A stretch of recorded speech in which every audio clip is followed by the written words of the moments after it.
Hello, everyone, and welcome to episode 5 of the CPA-fol podcast. And let me tell you, I said it in the chat earlier, a couple minutes ago, a couple seconds ago. I hope you all brought your thinking caps because today is going to be it's going to feel like you're back in college. You know, you're back learning, or back in high school, maybe some of you, if you're on summer break. You're going to be learning a lot today, and I hope you are ready to learn. Once again, I am the Lego CPA, joined by Brickotomy, who has a slick little setup behind him today. How's it going? Going good. What you see behind me is the survivors of the move. Not every set was as fortunate, but I'm glad to have an area to finally have everything set up. Oh, that's awesome. And it looks like you've got the space shuttle. Is that the one above the space shuttle? Which one's that? So this is the space shuttle Discovery, not the Challenger or the Columbia, obviously. But up above, I have the ISS. I have the lunar lander. I have the Hubble telescope, which completes my NASA collection, minus the Mars rover, which hit the shelves 2 months ago, I believe. Yep. The one, I think it was August 1st. Yep. Yes. Unbuilt, below me on the unbuilt shelf is the Apollo Saturn V, to be built at a later date. But that rounds out my NASA collection. I have to say I'm super jealous of the Apollo. Is that the Apollo 11 you said? It's the Saturn V. Okay, and then on your second shelf, I think you've got the lunar lander. Is that the Apollo 11 lunar lander? Up here is the lunar lander. Yep. That I'm super jealous of that one. I really want that one. It's such a beautiful set. It is. Unfortunately, the lighting kit on it is a little bit malfunctioning at the moment, but we'll get that fixed at a later time. Absolutely. Well, yeah. So you said you kind of got that just set up, and you said the survivors. Are there a couple of casualties from your move? There's about a half dozen sets that really didn't make it. Most saddening one is the globe. The globe. Which I don't know if anyone has it or if you've really done any look at it, but once the inner portion of that kind of starts to give away, the whole structure just starts to fall apart. And unfortunately, as I was building it, more trying to repair it, bring it out of the box, the more I tried to piece it back together, on the opposite side, it would just fall apart more. Getting worse and worse kind of thing. Yes, it's going to be one of those times where you just have to tear it down and build it back up from the ground up. Build anew. Yes, and most of my Star Wars sets did not make it. But here's an interesting fact for you, for anyone who is going to be attempting a move with Lego sets. Every one of the survivors were the sets that I wrapped in saran wrap. The ones that did not make it were the ones that I had wrapped in a sweater or packed with bubble wrap or something. But every single one that I wrapped with saran wrap, maybe 2 or 3 pieces fell off, but they came out beautifully intact. So that's good to know. Saran wrap. I mean, if you think about it, it makes sense because it's going to kind of just keep everything tight and snug. So what I was thinking was the way my thought process went was like, I'm gonna experiment with this. I'll wrap a bunch of them in saran wrap, and then I'll just do a bunch of them with bubble wrap, and then see which ones fare better. Now I'm just wishing I had wrapped them all. I've got some. It's a double-edged sword. I'm gonna have to do some rebuilding and. But hey, you get a little bit more quality time with your Lego sets, and maybe you haven't had in a while. So it's a double-edged sword. You can get a little bit of enjoyment out of those, which is certainly maybe more than just the first time enjoyment, Right. So that's also good. And over here, I have the Razor Crest. Ah, yes. the not the UCS, obviously, but I wish I had the UCS. But I'm still on the fence with the UCS. I'm trying to decide if it's an iconic enough of a ship to drop. What's it at? Is it at 600 or 550? it's up there. I couldn't tell you right off the top of my head the exact price, but I know that. I mean, it looks sleek, but I have this, Yeah. so I'm probably not gonna go and get the UCS. But when I got this when it launched, like what was it, 3-4 years ago now? It was a while ago. Yeah. So I don't think I would then go get the UCS now that I have this one. But That's fair. I will That's say fair. the UCS, it does look good, but it is a bit pricey. And I believe it was one of the sets that suffered from the price increase as well. Oh, really? Yes, Interesting. I think it did, which is how the world works, unfortunately. Yep. Legoflation. I like that, Legoflation. It's just Joe in the chat says, last time I had a big move, I ran out of time, so I put all my sets in Ziploc bags or trash bags. I still haven't unpacked most of them. Have you at least taken a look to see how they fared? I would hope so. I mean, I guess if they're in trash bags, like, if you're going to take the time to move them, you're probably going to know by then. But Yeah. I still have a bunch of sets in the little kind of linen. They're not even boxes. Yeah, I guess I could just grab one. The little like the cloth things Yeah, that like- they pack them in now. No, just like the clothes bins, basically. So I just kind of threw them in there to move them, and I just haven't taken them out yet. So eventually I'll get to them. But yes, Yeah, AWM, well, I think- that's how the world works. I think I could say this for both of us. We're gonna need some new shelf space here probably pretty soon.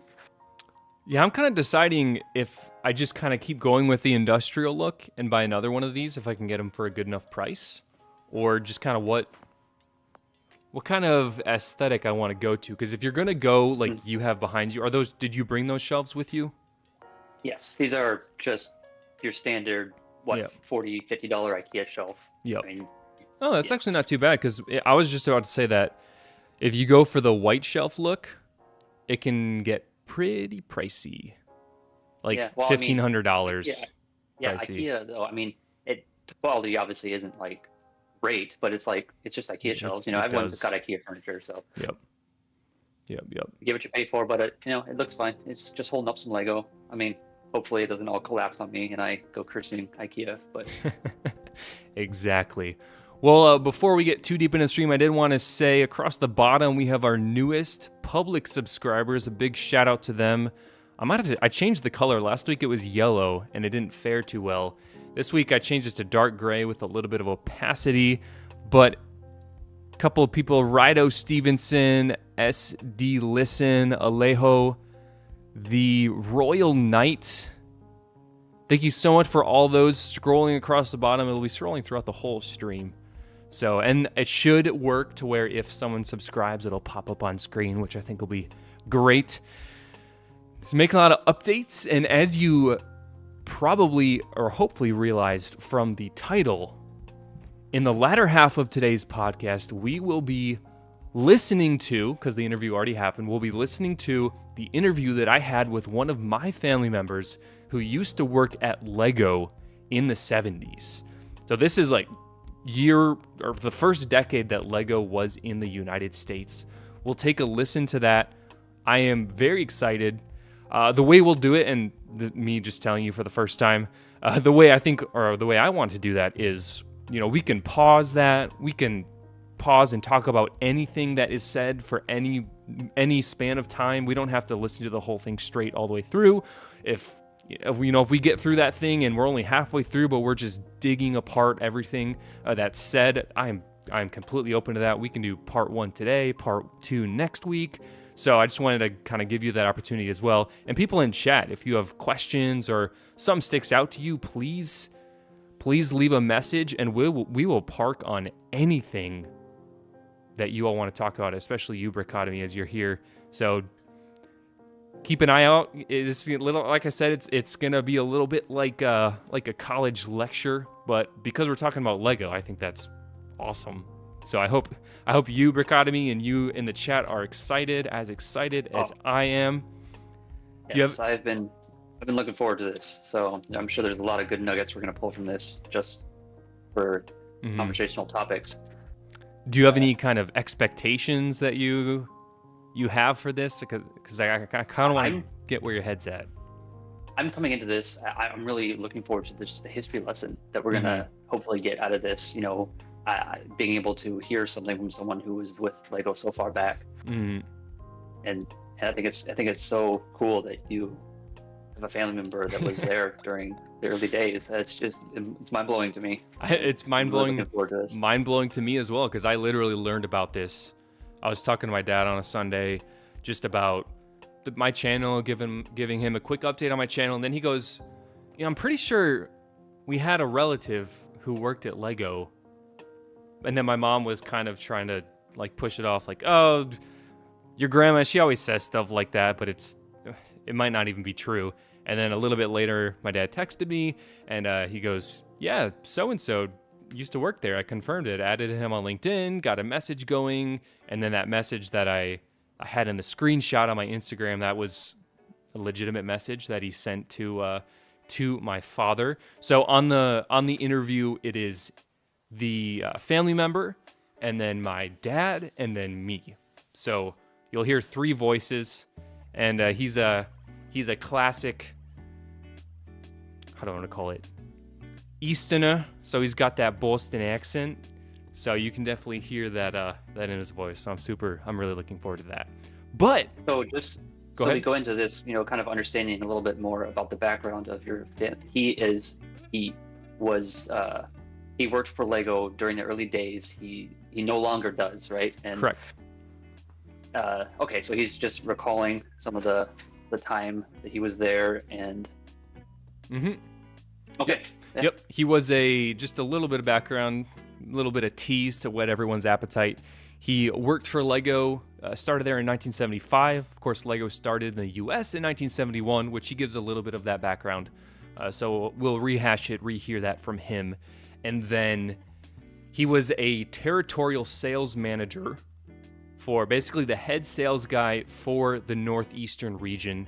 So Maine, New Hampshire, Vermont, Rhode Island, not Connecticut, he said, but basically all those northeastern states, not like New York and that kind of stuff, Massachusetts as well, I believe, but just in all those northeastern states. And he was just he's the head sales guy of that area. So, and of course, Lego was headquartered in Massachusetts. I think it was Anfield, Mass, which I believe, ironically, they just moved. Someone in the chat can correct me, but I think they literally just moved from their Anfield office. So kind of interesting that they've been there for that long. But before we get to that, some awesome news dropped this week, and I did make a video about it, but I knew we were going to talk about it today. The Lego Insider, no, not the Lego Insiders, that was last week. The Lego BRICKLINK Designer Program Series 2 sets dropped this week on Wednesday. Did you, Brickotomy, happen to look at any of those? I have. So you've got an idea, perhaps? Yes, there are 2 of these sets that I probably plan on purchasing. Which ones? Sure. I'm gonna pull them up. Hopefully my computer can handle. I've got a lot of stuff running today. My computer is getting a workout for sure. So I plan to purchase the Ocean House and the Ominous Isle. Okay, interesting. Because I'm gonna try and get a little screen share up. Where is it?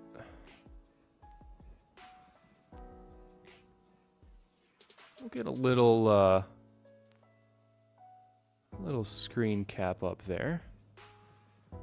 Although I will say the logging railway set. It's pretty cool. It is cool. It's a little, it's basic, but I mean, it's a train and a railway. Like, you can't really go wrong with that by any means. Let's see. It would be a good addition to any Western theme landscape we're trying to build, for sure. Absolutely, and there's a lot of customizability, and I think once people realize what, and a fan made this, but I think once people kind of latch on to how the structure is, it looks pretty easy to replicate if you have the pieces. So it'll be interesting to see if people scalp that building technique. But we've got our 5 here. We have the logging railway, ocean house, mushroom house, brick cross train station, and ominous isle. Let's start out with the logging railway.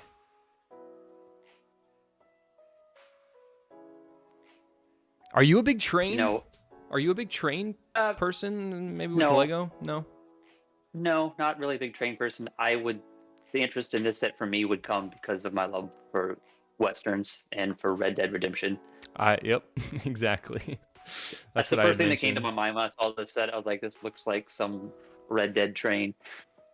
Exactly. And I mean, I think, well, obviously there are certainly a lot of train people in the Lego community. I believe they're very passionate about their trains, as train people tend to be, I guess. Yeah, I would actually be interested to hear what their praises and criticisms are of this set.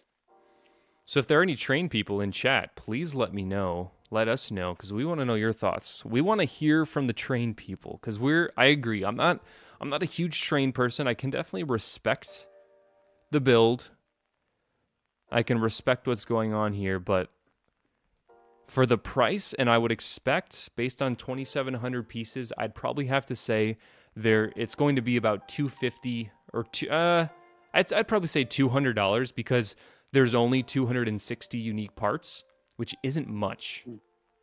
So there's a lot of replicated parts. So I think that'll keep the price down. Yeah, I agree. But it's also, I think it was 3 feet long. So you're getting a lot of railway. Like, there's definitely a lot. Like, you're not getting a little section and the car can just kind of go. You're gonna be able to run it along.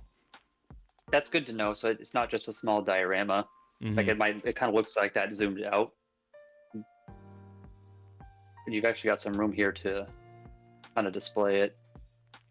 What do you think the lore is behind this set? Just scrolling through these pictures. Well, see, I was kind of led to believe that this dude here looks like a train thief or a bum or something. But I mean, he's got a hatchet in his hand. I don't know if he's just the dude that chopped up the trees. But I was trying to a timber poacher. I was under the impression that he's out for some nefarious acts, just because of his, if the dude's trying to hide his face, he definitely doesn't want you to know what he's been up to. Did you come up with any anything unique with this one? No, I was trying to get a sense for the characters. We've definitely got a couple logos here we can draw off of. Oh yeah. There's a little logo at the front of the train with a little crown. Oh yeah. You don't see it anywhere else. You see a little plant logo on the lady's overalls. And then this picture of the side of the train car, it says planter and planter and, is that what it says? Planter and children? Is that what that says? Let's see. Yeah, Planter and Children Logging Co. So Planter, I'm guessing this lady is Planter because she's got the little... Oh yeah, the plants. Yes. So maybe this is her company, or she's a child of the planter family. Is it an actual train size or smaller? So this is, my guess would be that this is not a life-size train. That would be my professional guess. Yes, it's at least twice as small, at least. At the very least. So our toy world, the relative, it is a pre-recorded interview, which I will pull up in the second half of the stream. We're getting through the BRICKLINK designer program first, and then we'll get to the good stuff on the latter half of the podcast, which I'm looking forward to. I like the build here with this caboose. I mean, it's pretty straightforward, but and even okay, there's those bricks across the bottom of the wall. It's those, I don't know if they're new bricks, but it's like, it's kind of brick, but it's not. So I like that it looks like they've built it sideways. That's kind of giving it that unique ridging, which I think looks nice. Yeah, I see what you're talking about. Yeah, it adds to it. I like that. And then at the top here, it looks like they're using those windowed pieces, kind of the old classic, maybe? It looks like it, but then it's got the pieces that I think angle. those are the ones that, are these the ones that you can actually flip in and out? You can actually pivot them? I think it's connected to a piece that pivots. I don't know what it's called. But you can definitely move those windows, angle them in and out, which I think looks great. Yeah. Certainly looks great. This Minifigs. is pretty cool. Actually, if they actually do make that minifig of the lady minifig, that looks like a very new printing. Everything else is probably reused. Well, look at the, if you go to the picture of her in the what's the caboose, in the engine room where she's driving. You notice on top of her head, there's a hole? Is that? There's a hole. What on earth? Why would there be a hole? Exactly. Like, oh, is this the hairpiece where you can put the hat in the top? Is that what that's for? But I have no idea what that's for. So someone else is gonna have to help us out actually. Typically, if I saw a hole in the top of a head, I would be like, someone can stick like a little keychain peg in there. Honestly, probably. I feel like they wouldn't double use, but let's see if someone in the chat. No one in the chat knows yet. Masonry bricks. That's what they were. Yes. Masonry. I couldn't remember the name of it. Thank you, AWM. And everyone, let me know if the music's too loud. It shouldn't be, but let me know. Let me know. So yeah, she's got a hole in her head. Maybe she had some procedure done. We're getting some awareness for medical disabilities. I don't know. Maybe we're just trying something new. So it's a train. Yeah. I mean, it's a train. What else do you want? It's a train. See, yeah, that's what that hairpiece was introduced in Series 18 for a birthday girl. She came with a party hat accessory with a pinhole, which is pretty much what I thought. Very nice. I just didn't know it was Series 18, but thank you, AWM. Ocean House. Now, this is one that I was very impressed by. It just looks good. Yeah, so I really like the ocean pirate themed ones, all that. This looks really good. I would probably, if I was going to display it, I would probably display it alongside my lighthouse. Ah, yes. That would look great. But let's look at the first picture too. What does this kind of strike you as far as? Oh, like a dojo kind of thing? Yeah, doesn't it kind of give you I like a didn't- little dojo vibe? Yeah, I didn't realize that until like right now. When you're looking at the roof, Hmm. you've got those. There's like clash of themes here a little bit. I like it. I mean, I guess it could be a ocean house on a Thailand island. Hmm. Thailand island. It could be something like that. Because yeah, even with this colored tree, even maybe am I reaching like the cherry blossoms? Oh no, that's part of what kind of clued me into it too. You got the cherry blossoms, little boat, the boat, even the style of boat that's there is it all just kind of strikes. And I just saw a little baby minifigure. I'm laughing. AWM has a good point. It looks like the Hulk's island retreat from She-Hulk Attorney at Law. Did you ever watch She-Hulk? I would give you an opinion if I ever had watched that, which I have not. It kind of does. I mean, it's not supposed to be that, I can't imagine, but it kind of does. Oh yeah, she's literally holding the baby minifigure, just like walking with it. That's pretty funny. A bunch of seagulls, a couple fish. It even comes with the water base plates, which look good. I mean, it would have been cool to see a little bit more tiling. Because which one, whatever the dojo castle or the diorama peaceful garden where it has the river going through it and it has the really nice tiling to make it look like the water's creeping up onto the sand. It would have been cool if they did something like that here.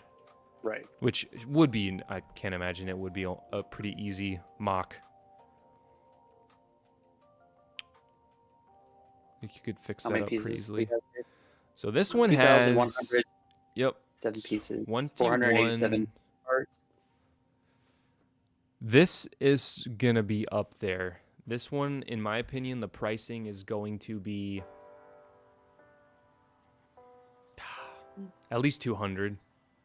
Yeah, I'd say maybe 250. 250 would be pushing it, potentially. How many minifigures or am I seeing the same minifigures twice? 1, 2, 3, and then a bunch of seagulls. Oh, and then the baby. I guess it just depends how many of these pieces are unique, which just scanning through, I don't see too many unique pieces, which helps the price per piece.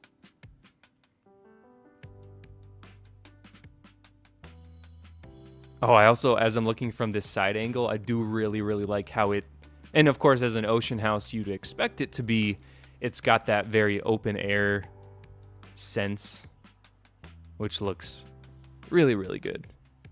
I really like this one. The back side of it being off? Yes, yep.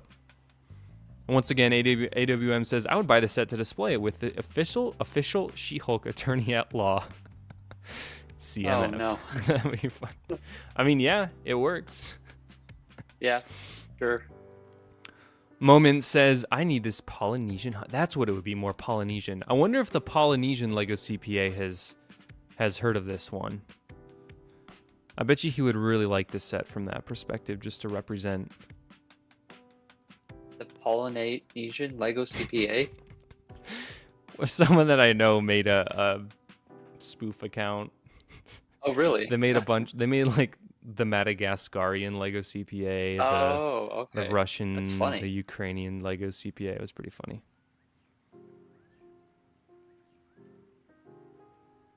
Yeah, this looks good. I wish, like I said on last night, I was on another podcast, or Thursday night, and I wished I could have bought all of them because they all look so good. Yeah, I mean, this one I will most likely be purchasing. I would suspect, yeah, it's going to be in that 200 to 250 max. I would hope it's not 250, but it's just looking good. And these are going to be your first rounds of purchases, are they not? No, Series 1, correct? Yes, yeah. I do not have any BRICKLINK sets. Okay, so we'll move on to the next one, which is a really fun one. The Mushroom House. Like a storybook, pretty much. Right out of the storybook. How you feeling about this one? It's a little too flashy for my taste. Okay. Like I like the minifigures because they look like they would go well with like medieval sets. But okay. This whole, like you said, storybook, I hadn't thought of that word, but storybook is exactly what I think. It's flashy. Real good design. I don't know if I would personally purchase it. Not quite the aesthetic that you prefer. It's a little flashy for my aesthetic. Yeah. But yeah. The large snail. Yeah. Yeah, definitely storybook. And I almost get the ominous plant. I almost get Hobbit. It feels like it's from the Hobbit. Because you got, Okay. I mean, you literally have Hobbit hair. That's got to be a Hobbit hair piece. The dude with the wheelbarrow. Yeah. I'm trying to decide if this is a real picture here and it's been built. Very interesting. The Postal Service is apparently in full swing. Oh yeah, you're right. I think this is a real picture.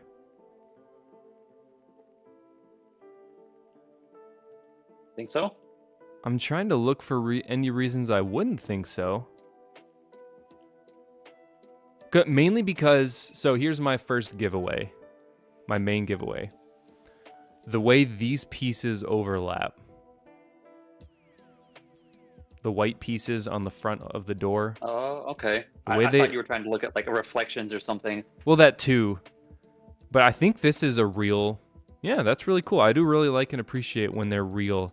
Because, yeah, it's missing that... Or I should say it's not missing that look. That rendered glossy look. It just looks real. Which I think is awesome when they actually build it. And I didn't notice that on my first time around. Yeah, this is cool. So that leads me to believe that all these minifigs already exist, but I just do not know where. Interesting. So this one is not on your list of buys then? No, it is not. As far as dollar-wise, though, I would expect this one... I mean, there are a bit more bigger pieces. So my initial assessment during my investment video was... It was the lowest price of 70, and I said it shouldn't be higher than 80, maybe 90. However, Brick by Brick in the comment said, no shot, it's less than 80, and he thinks it's going to be 100, which he has a bit more experience with this kind of stuff. So I tend to believe him. However, I don't want to believe it. I feel like anything over 100 might be a little much for the size of this. I agree. I think that might be too much. So I would hope that 80... What do you think? I mean, I feel like this is like if this was if this was a Lego set and you were like saw it on the shelf at like Walmart or Target, like I feel like it'd be one of those sets you'd see like $100 that you buy your kid for Christmas, right? Yeah, I mean, if it's over 100, I just like to my knowledge, there's nothing. I mean, especially if it already exists in real life, there's nothing unique about this set. So it's not like there's new molded pieces. There's nothing new, so it's all existing pieces. Now, granted, like I said, there are some big pieces with the mushroom caps and the mushroom house, but it's just not new. So I would expect 80, and I would hope for 80, probably expect 90. That's probably where I'd be at. And if it is less than that, I think I would buy this just because I think it's going to, from an investment perspective, it's going to do very well. That's kind of where I lean with this one. Okay, so you would potentially invest in this? Correct, I would. Because I think it evokes a lot of imagination, which is very important for Lego and very true to what Lego usually is. And like you said, the reason you don't like it is because it's flashy, and that's kind of a reason why I think it would do well, is because it is flashy. It would catch a lot of people's eye. It's kind of timeless in that respect. Yeah, I don't want to be misunderstood. I'm not trying to say flashy is bad. No, I agree. My taste for a collection just isn't flashy. Yep. No, I totally agree. But yeah, no, so I think this would be a great investment, especially if it's lower than 90, because then you can jump on 2 of these, get your neighbors to buy a couple, get your family to buy a couple. So from that perspective, I think you're able to dial up on your quantity. Okay, I see. Now maybe I think this one might be the most beautiful one. It's not the most original, but it is gorgeous. I have one last thing to say about this set. The mushroom? Yes. Okay, let's hear it. What is going on with the berries? These could feed a village. The colossal blueberries and strawberry he's got in his wheel.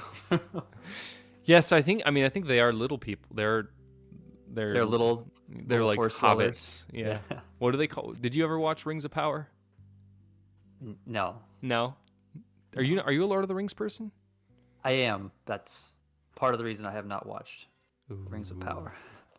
I mean, I guess I'm not a heavy Lord of the Rings person, but I casually enjoyed it. I'm more of a deeper lore of the books. Yeah, there was definitely some stuff that was like, okay, like you just made that work, and it probably shouldn't have. I'm sure eventually I'll go through and watch them, but right now I'm just holding the line. Yeah. So the Brick Cross train station. Now this one, we'll get it right off the bat. 3,000 pieces, 600 unique parts. It's got to be at least 280 on a good day. Probably might break. Modulars, I guess they don't tend to break. And not saying this is a modular. I don't think it technically is. But it's got to be big. It's got to be big. It's got to be massive. I would have to defer as far as pricing on this type of set. I would have to defer because I haven't started collecting modular type sets as of yet. I plan to in the future, so I'm not really versed in how the scaling of pricing works for them at this time. So, yeah, I mean, 200. You said, what'd you say? 200? Is that what you said? Pushing 300 because there's 300 parts. Or 3,000 parts and 600 unique parts. So there's a lot of unique parts, which in my mind, just as an accountant, that would drive up the price. If you've got a lot of repeat parts, your price can maybe dip a little bit, but you've got a lot of unique parts. I think it's going to be pushing 300 easy. Yeah. It's got a lot of detail. I've never... Okay, so this... Just so I understand how BRICKLINK works, this, like what they show here, if it's set's made, this is how it is, right? The designs will be refined. We're in a refining process, as it shows on their website. Okay. They're refining the finalist designs, and then, so they'll, as they say, they will be working with model governance and building instructions teams and making any final necessary adjustments before locking the designs for pre-production. So in my mind, the design could stay exactly the same, or it could be tweaked a little bit. It would be pretty negligible, though. I would think so. I would think they would only change something for a structural design or a piece design or something like that. So I was going to say, the render of these minifigures are really selling it for me. I like these minifigs. No, I'm interested that you're drawn to the minifigs in each of these sets. Yeah. So we've got the guy who's late for his train. He's sweating. Oh, wait, let me see that. Oh yeah, yeah. I assume that's why he's sweating. It looks like he's like standing underneath the departures and he's like sweating because he's gonna lose. Yeah. You've got the old guy playing the piano. Is that what it is? Yep, you've got the piano player. That's funny. You've got the businessman, Mr. Business. Oh, there's a dude outside doing the singing songs for money. That's cool. Yep. The musician. Yeah, so they really kind of hit on the, this is, The lifestyle. a lifestyle. A lot of different lifestyles coming and going on this train station. So one thing that I like the most is the floor. The floor throughout this whole thing. Oh, I totally glazed over it until you said something. It's so crisp. The tiles, Especially, you're right. Yeah, I like the layering, and it's it's a design we see on a lot of men's shirts, just shirts, clothes in general have it with the crossing lines that get darker where they cross, and that black and white. It just looks so good. It's That so looks really clean. good. I totally don't know why I didn't see that until you said something. Yeah, it's funny that you're picking out the minifigs, and I'm just like ignoring the minifigs and looking at the floor. Well, now that you mentioned floor, look at the brick outside the little cafe area. Oh snap! Yeah, that like cobblestone. That's crisp. That looks good. Excuse me. And then the vine growing up the side, and what would you call that glass area? Would you call it a terrarium or what's? They have one at school. What do you call it? I mean, other than a skylight, terrariums, terrarium works. What did they call that area at school? Right I know in what you're Old talking Main? about. I forget what they called Yeah. it. It's gonna. It might be. It might have been terrarium. But I might just be saying that because that's what you said. Because I'm saying it. Yeah. I feel like it was different. No one from schools in chat. I should probably chuck this link in. If you want to chuck it in the Rogue podcast, since I'm sharing your screen, that'd be cool. Maybe if it looks like Jake is playing some games right now, maybe you can hop in the chat and tell us what it is. And there's just a ton of rooms. And then of course there is a little bit of train track, which is always nice. I think that's always I good. just noticed in one of those last pictures, like this small little area of train with a little mouse figure and cheese. Wait, what? Oh, Under the yep, there he is. That's funny. That's funny. That's clever. And yeah, so there are a lot of minifigs with this one. As we can see here, we've got 1, 2, 3, 4, 5, 6, 7, 8 minifigs. And a lot of... I mean, I have to believe those are stickers, but if they printed those, that would be amazing. What are stickers? Oh, up on the Just the signs the- everywhere, yeah. signage. Yeah, Yeah. I would probably believe those You are think stickers. those are stickers? I think stickers. Yeah, I can't really tell from the pictures here, depending on if Yeah, this is a because the render or render, the way they rendered them, it just looks too... Looks a little too good. yeah. But... I want this one so bad. I just know it's going to do a couple of things for me that are good, but horribly bad. It's going to make me want to buy every other modular. It's going to make me want to buy every other future building. It's just... Like, literally, I want to... Going back to this picture, this might be my favorite picture where it's the dude sweating. I just want to walk in there. Just the structure, the design, the architecture of the inside of it. It's beautiful. It's so beautiful. Yeah. It's so I'm with satisfying. you in the respect where the reason I probably wouldn't invest in this right off the bat is because I haven't started getting any modular or city landscape sets yet. And if I dip my toe in that water, it's over. Yep. Oh my goodness. Let's read this sign. So the departures are Brixton, Brickester, Yellow Brick Road, Brickadilly, Brixton again, Yellow Brick Road. I've got a couple are on time and canceled. And then on the arrivals, we have an arrival from Pick-a-Brick, Sand Green, Studdington, Eastgate, Sand Green, Pick-a-Brick, Eastgate, and Studdington. I didn't read those names the first time around. That's fun. Yeah, those are pretty unique. Pick a Brick and Studdington and all that stuff. Sand Green. Yeah. Did you see the little newsstand, the little news articles? Oh no. In the front. It's that picture where it's got all the figures lined up. Oh, can you read them? Yeah, there's a news article there. If you can Donut zoom in on thief still hungry. I can't read the other one. Something mini.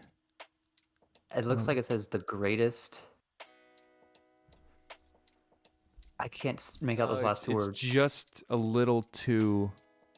It's probably from a different set, blurry. so someone could probably tell us. But Yeah, the No, that's greatest hilarious. something ever. that's really funny. Yeah.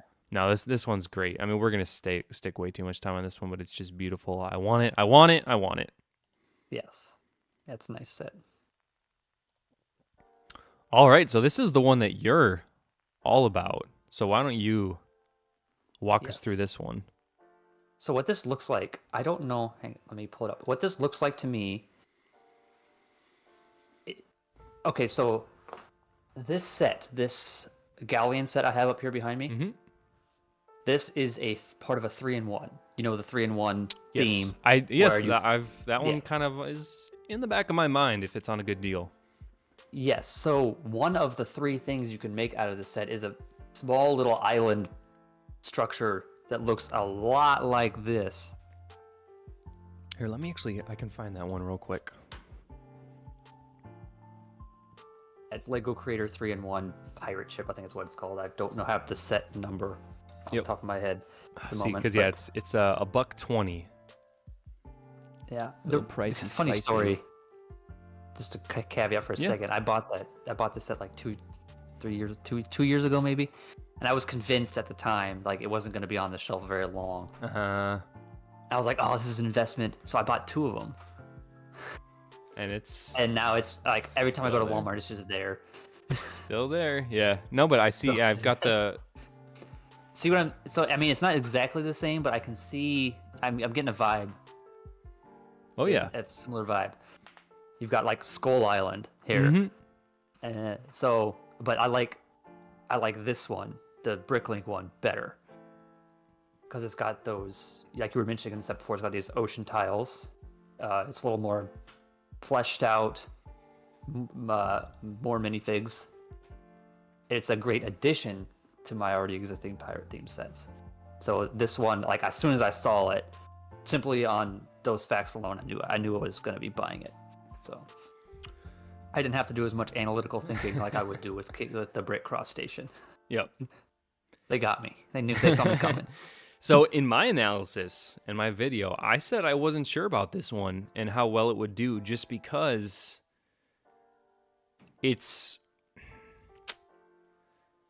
it just does, in my mind, it doesn't look as cohesive, displayably cohesive, I guess is the best way that I can say it, just because you have all these little things, like this little island thing right here is separate. This little tree on the right is separate. That little rock is separate. So, and probably that's just my bias, bringing my personal bias into this And analysis. Is that this specific configuration or the configuration of all of it? Just that I prefer Lego sets to not have standalone parts like that. I like everything to be interconnected in some way. If you're gonna pick it up and move it, Correct. You want to be able to pick it up Exactly. and move it, and not have Yeah. like, oh, I gotta rearrange these pieces. Yeah, that's fair. Which See where you're coming from. some of the draw to this set is that you can refigure the layout, the entire layout. You can move the tree over here. You can move even these different, almost like a mission or a level to, I don't know, Mario or something. You can move, or Donkey Kong would be a lot better. You can move this I hadn't thought of that. rock island over here, which I'm showing on my screen right now on the stream. You can just reconfigure everything. Then they have one of the pictures on there as well. So that's kind of a, depending on who you are, it's a decent draw. And of course, the pirate ship people, which you're a pirate ship person, are you not? Or island pirate, yeah. Yeah. So we've got They're gonna be all over this one. Like you've got like the guy on the top. He looks almost like Spaniard a little bit, and then you've got like the straight up pirate guy in the little boat. Like this is just like I love the what they did with Scratches the all minifigures the here. itches, I can imagine. Plus, I don't know if you've noticed the cannon. I'm pretty sure it's one of those flick cannons that fires the little stud. Just, I could be wrong, but it looks like one of those. Let's see. Typically, I think those are the back of the cannon's black. So I could be wrong, but the front of the cannon has that little slider piece where you could slide in the. Interesting. Sure, So, someone could correct me on that. But do they have this? Do they have this cannon already in existence? the flick cannons, Correct. if they were part of the old pirate. Okay, ship so they line, don't yeah. they don't exist currently. None of the pirate ship theme sets I currently have that. No. So this could also be a really good investment piece if we've Yeah. got pieces that are coming back. If I'm correct, I could be totally wrong. My entire hypothesis is based on the picture of the front of that cannon. Okay. It's got the little. If you zoom in, Which it's got that picture tiny is it? little, the very first picture. Okay. If you zoom in, it's got that little That little pokey thing. That little pokey thing. And when I was a kid, when I had these cannons that could flick out you could flick the back of them and it would shoot the little piece. Like you would slide the stud down that little spoke. Oh, so it'd be a stud with the hole in the top. And Squidman, I believe El Dorado does have the cannons like that, but I don't have El Dorado yet. So my statement stands. I don't have any firing cannons. Ah, there you go. You don't have any.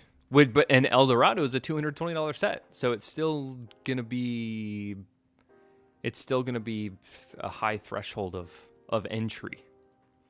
You messed up, Yeah, Squidman. That's okay though. But El Dorado is very, very high on my acquisitions list. Yes, I can Number only two, imagine. Number two in line behind the Concorde Airbus. Oh yes, I talked about that one with some on the podcast on Thursday. Yes. Oh, did you? Yep, on a For a second, I thought you were referencing our previous podcast. nope, But we you didn't talked talk about that it. one. We did not talk about that one on this podcast. But real quick, before we move along, it's okay, Squid Man. It's okay. You don't have to be quiet now. You can be as loud as you want in chat. It's okay. All's That was forgiven. not a scolding. So let's do a quick little rating, and then we'll move on to the reason you all are here for the interview. Not the interview with Seth Rogen and James, forgot his last name, Franco. but the interview with my family member who used to work at Lego. Let's rank these real quick. So what's on the bottom of your list, and we'll rank them together. We both have to agree which one's on the bottom of the list. For me, my vote for the bottom list is probably Mushroom House. Mushroom House. That's what I thought. So I was also gonna agree with you. Mushroom is number 5. Okay, you can speak first on number 4, and then I'll. So see if I number agree. 4, after we talked about it, and I just kind of mentally realized how big pirate themes are for Lego. Originally, I probably would have put Ominous Isle at 3 or 4, but I'm gonna have to put Logging Railway at 4. I agree. Yeah, just because it's a good set. Don't get us wrong. Squid Man thinks that Mushroom is number 1. I mean, I can see that. Mushroom Like, is king. I feel like any tier list for these 5 are valid, 100% valid. But we have to come to a conclusion here. So number 4 is Logging Railway. Number 3, this is where it gets tough. It's almost like which one is the least best? Yeah.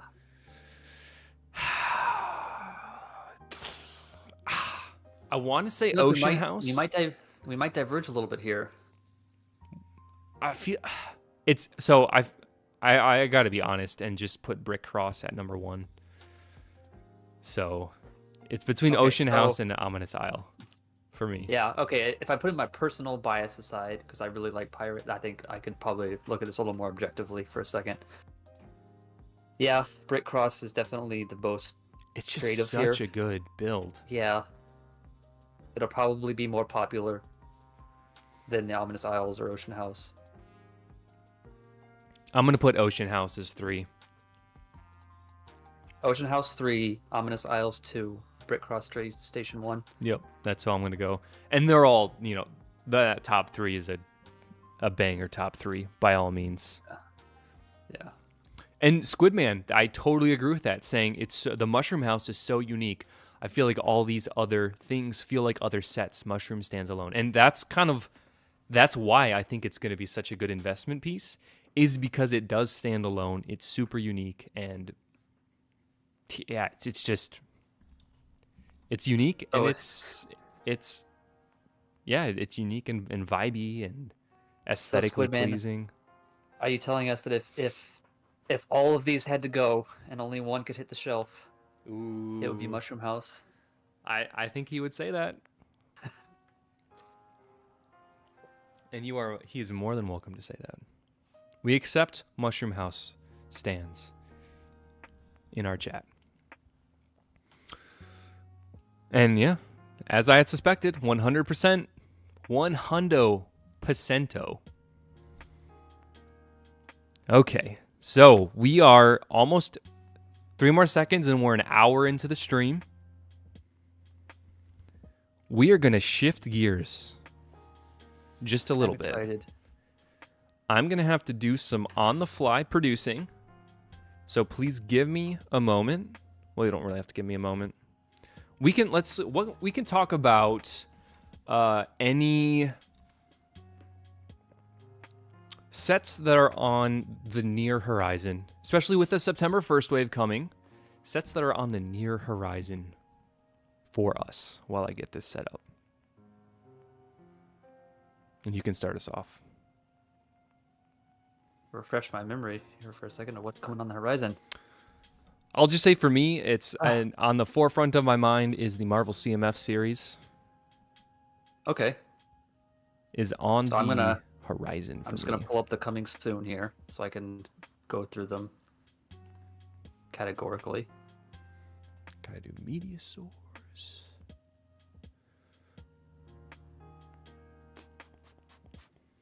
And then obviously the Concorde. Yes, I'm gonna set aside the Star Wars sets for a second as I Yeah. scroll through, but we could cover those certainly. Concorde is really high up there for me. Gonna be purchasing that very imminently. We've got a lot of little dioramas and Hogwarts Castle and Grounds. I believe we Former talked about this company, before. Lego Systems Inc. Mm-hmm. But that's coming here pretty He soon. was working in New York for an ad agency, so to speak. Whoops. They're getting a And- sneak. The viewers are getting a sneak peek. As your production. Production and the interview. But it's off now. You can continue. And Gringotts Wizard Bank is probably the biggest one that's on the horizon, just overall, No. not personal. The $429 Harry Potter set. So actually, this is how we're gonna have to do it. Man, though, that's a good looking set, but it just every time I look at it, I think it's gonna just topple over. Which one is? Oh, Gringotts. I totally forgot about that Gringotts. one. They announced Yeah. these. It feels like so long ago that I just. I'm sure everyone at Lego dots their T's and crosses their I's. Wink, wink. I don't get it. But I don't get it. but this Is that a Harry Potter thing? no, because I said dot T's cross I's. Get it? I'm You didn't lost. laugh. You're supposed to laugh. I'm lost. I don't know what the joke is because I'm trying to do this thingy. But every time I see this set, it looks so top heavy. It looks like And the it's bottom just it structure sits of it there. isn't gonna support the top half. And it just sits there. It doesn't even. It's not held by anything. Like there's no studs that it goes into. It just sits there. Yeah. I'm certain that it all works out, but I just like I'd be so nervous to display that anywhere other than in like a glass case. Okay. We are almost set up. So what I think I am going to do, I'm trying to think of the best way. Do you think I just share my screen to you? Do you think that's the way to Sure. go? Sure. So I'm gonna And hide.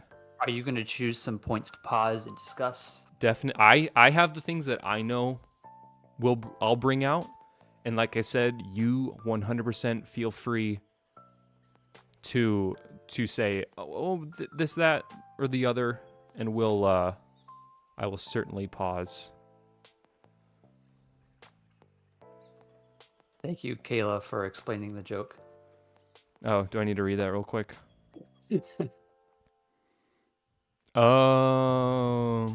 Yeah, I definitely was not able to process that while trying to. Apparently, my multitasking skills need a little bit of an update. Okay, I will turn your screen off for a second, just because. We don't need a high frame rate.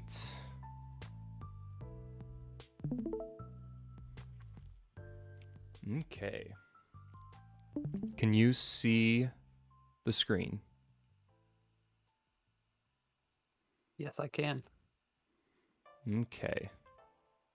So I don't, for whatever reason. Oh, there we go. Now I'll just have to reframe it a little bit. Actually, no, I don't need to see my own screen. So you're back. Gotta turn the music off. We don't need that. Boom. Boom. Okay. We're almost there, ladies and gentlemen. The system is working hard. I need to make sure the audio output is correct as well, so I can hear it.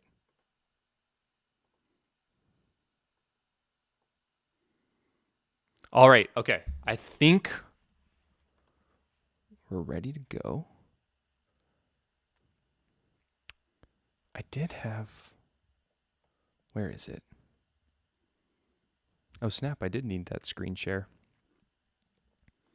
We'll do one more window capture, which will be photos. But it's not. Jack Sullivan formed the company. And you all can hear that, right? Did you hear that? I could hear it. It was a little bit quiet. Okay. Quiet side. So what happened is when I was recording it, I accidentally Forgot to hit record. I mean, more or less, I forgot to hit record. Well, now this is you just doing 3 different fake voices. I didn't want to admit it, but I guess I am my own family member, am I not? Okay, here's what we'll do. We'll do display capture. We will do...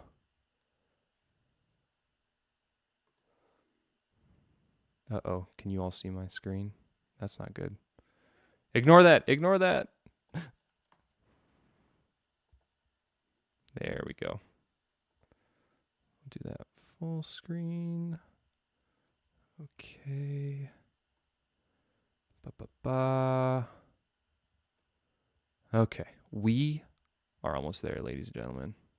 I know I said that like 10 minutes ago.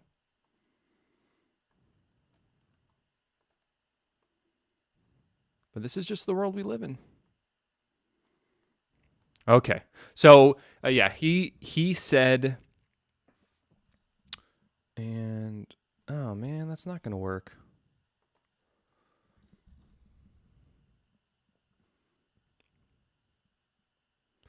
One moment.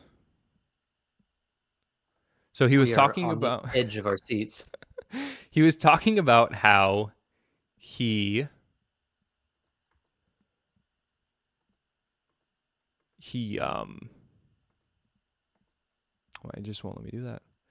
He was talking about how he or how the company started. And so essentially he was saying back in 1970, Jack Sullivan started the company, and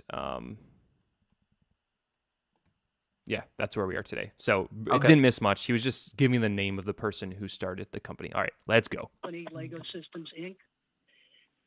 He was working in New York for an ad agency, so to speak. And the Danes hired him to put together a business plan.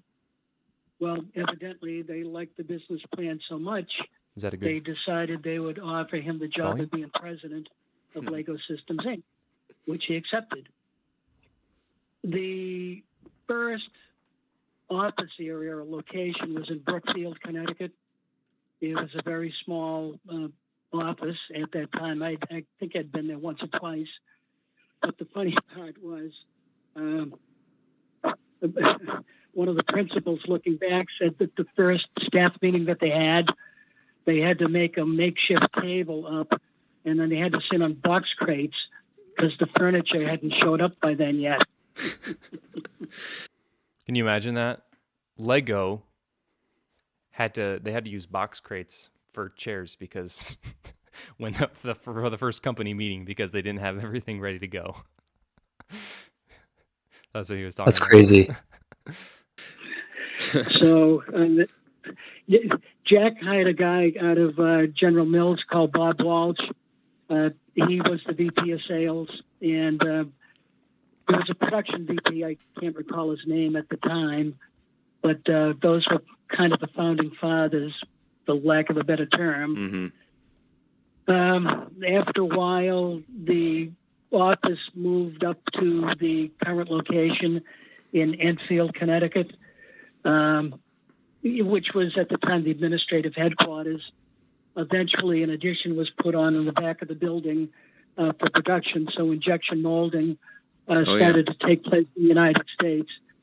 And I can tell you this, you could eat your breakfast off of the floor in that production area. It was so pristine and clean.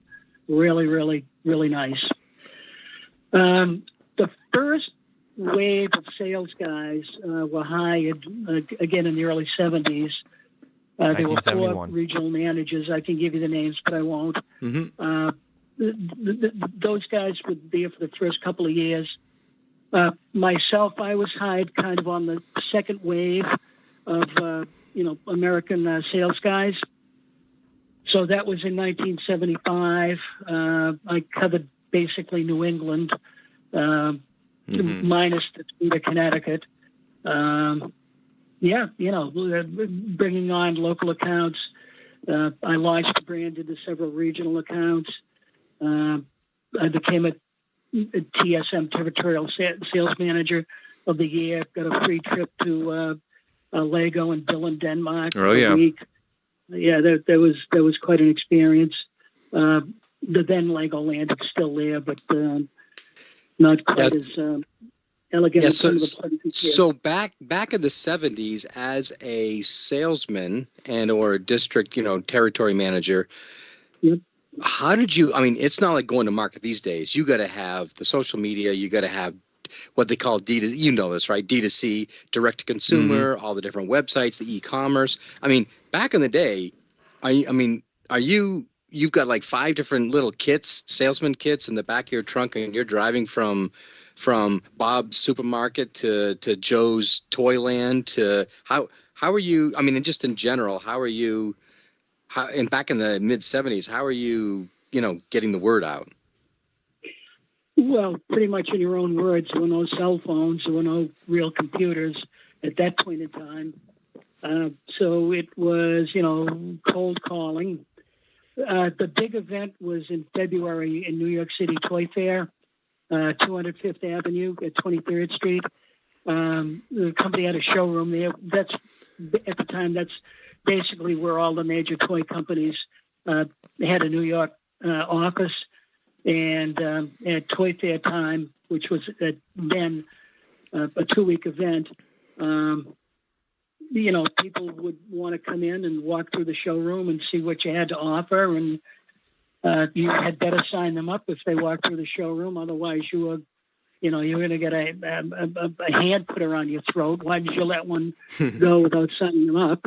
And I would imagine this is invitation only, right? I mean, it's just not no public was into those shows. It had to been high-end buyers for all the retail markets.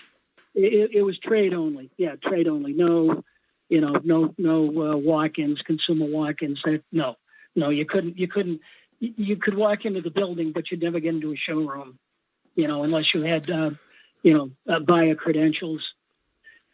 So let's see, that was one vehicle, and then of course, banging around, going around, cold calling, picking up an account here or there, that sort of thing. So that was pretty much how it was done in those days. I will also tell you this: one of the mantras of the company was, Lego is a collecting toy, and in order to Okay, so before he gets to this one, as he was explaining it, I thought I hit the jackpot. So I'm going to go down the tangent of like, Lego's a collector's toy? You mean all of us that are older now and we're collecting Lego, we're doing it the way Lego intended it to? And so I thought I hit this absolute zinger.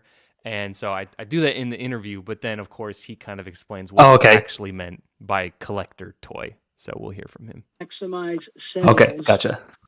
the price points and progressions must be made visible to the consumer at all times. That was kind of the working philosophy. So so I kind of want to park on that for a bit. So their sales on the inside, their sales pitch to you and you pointed that to other people, was that this Lego is a collector's item and we're going to make it a collectible essentially? Yeah, it was considered a collecting toy back then. Yeah. Wow. So because that nowadays, and I don't know if you keep track of Lego and how it is nowadays. It's all licensed stuff. Well, that in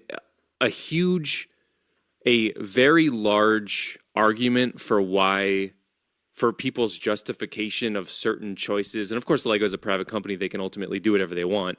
But a lot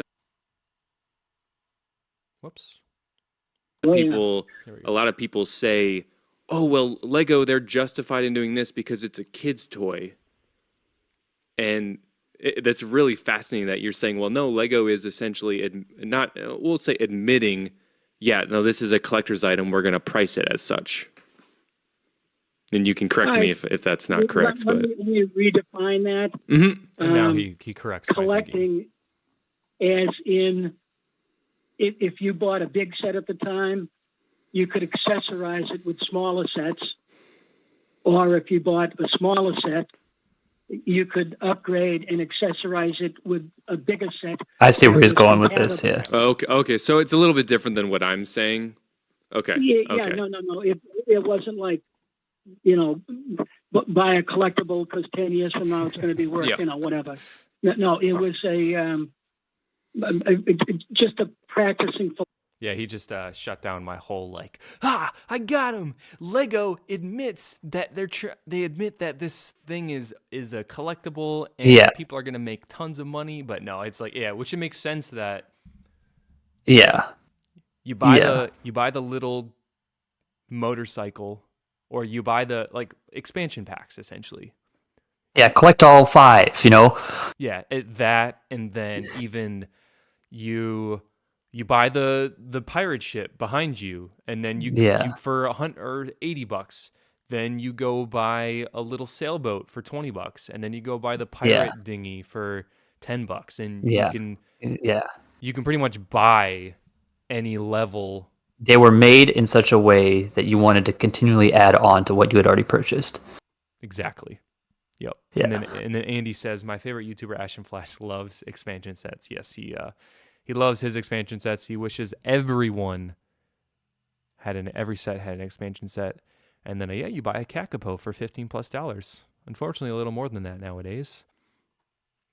All right, let's get back to it. Philosophy that we would, preach to our customers that maybe didn't want to buy enough items in the product line. And I'll give you another example. If you wanted to be a Lego distributor, you had to buy full line. Every item in the line had Wow. to be in stock.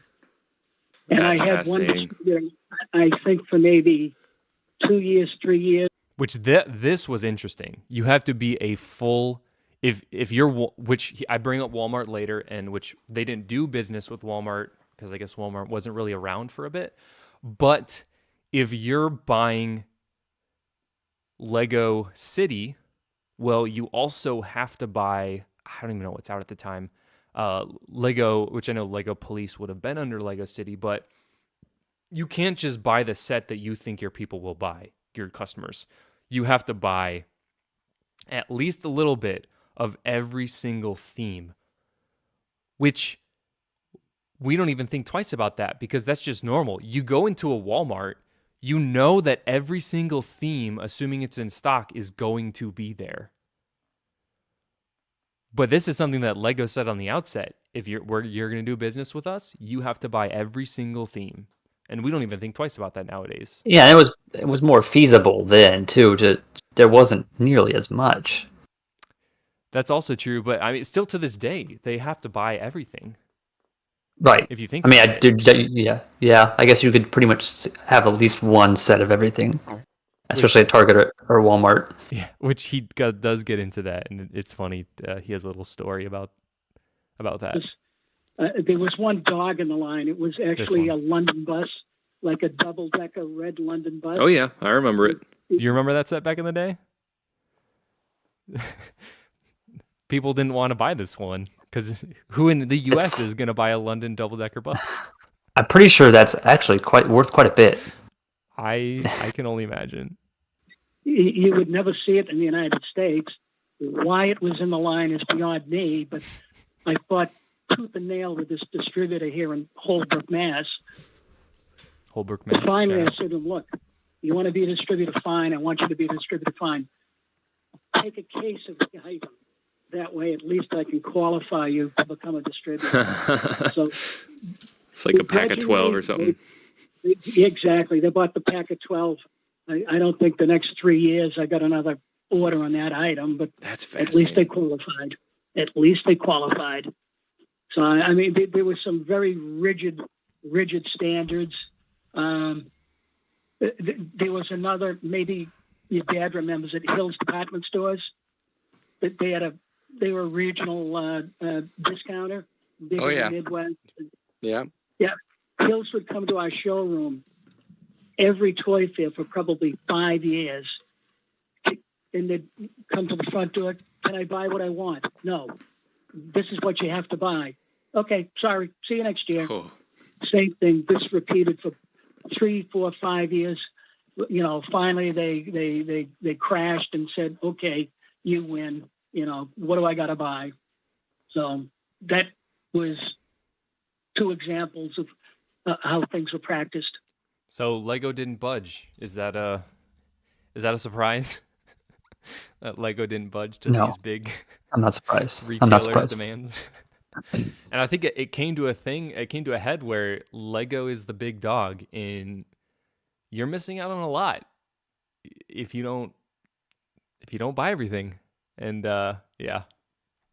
So like I said, middle to late 70s, the way the retail toy market is positioned, where was Lego? I mean, in this day and age, we have little XY, bubble charts, right? Then an XY chart that says, oh, you're in the lower quadrant, you're an economy play, you're this. Where was Lego in the smalls to medium, like collectible, add-on, accessory toys? Were you guys like in the top 80%, 90%? Where did you place yourself as a company? That's a little bit difficult for me to answer. As you know, the company was private, so there was never any information regarding sales, which would be a possible immediate answer to what you just said. Yeah.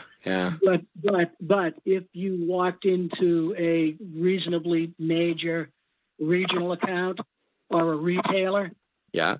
you would easily see a 4-foot, 8-foot, 12-foot, 16-foot, 20-foot section Yeah. of shelf presence dedicated to the Lego brand. So it was prominent, obviously, you know. Yes, very much. And as you said, as you got a little bit deeper into the decade, things grew and grew and grew and grew more and more. But to your point then, because they were privately owned and European, they didn't really care about what anybody thought about them. They knew who they were and what they were going to do, and they really didn't care what the market was maybe they didn't follow the market. They followed their own conscience, so to speak. I would tend to agree with that, yes. And then, so you remember the exact date in the 70s that you started with Lego? I was in 1975. Okay. Probably April, May, June of 75, and I was there for 10 years. Wow. So you kind of that, and I believe if I recall, they started around 71. No. I started in 75. Or the systems Lego 71, Inks. 70, Okay. yes. 71, 72-ish. And then so I know even my dad, he's worked with people overseas in companies, European, whether it's European, German, in this case, Danish. Did that have any impact? Did that have any impact working with them and kind of their expectations? You've touched on that a little bit, but anything else there? There was one Dane that was assigned to the United States. Actually, his name was Why does he keep doing that? Peter Damgard Hansen, and he was basically the liaison between Lego Systems Inc. US and Lego Billund. Yeah. He wasn't telling us what to do. He was, just a liaison. So you guys had autonomy. I mean, you guys were just there to kill it and just sell. Oh, yeah. Yeah, yeah. That's interesting. Yeah. I want to talk about, because I want to. So I can remember as a kid sitting on my dad's shoulders watching the QE2 come in to Boston Harbor. Right, I remember that. That was like one of my first remembrances of doing stuff with my folks down in Boston. Anywhere. So down in Boston, I remember that. So, so again, we're going back to. In today's world, these ocean containers are the size of a small city, and they're bringing 40-foot containers from China by the hundreds of thousands, right? Back in the day, what was your expectations for ordering, right? Did you actually, was the Danish liaison, was anybody following the logistics from Denmark, from the EU or Europe, the European Union or whatever you'd want to call it at that point, from Denmark to where? New York to Boston were they coming in on container ships and stuff, I would imagine?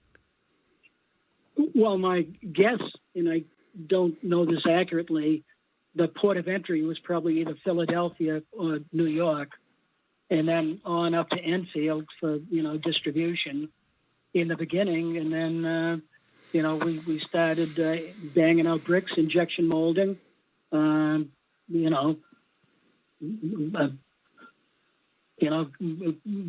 I would say, the production independent at some point in time along the way.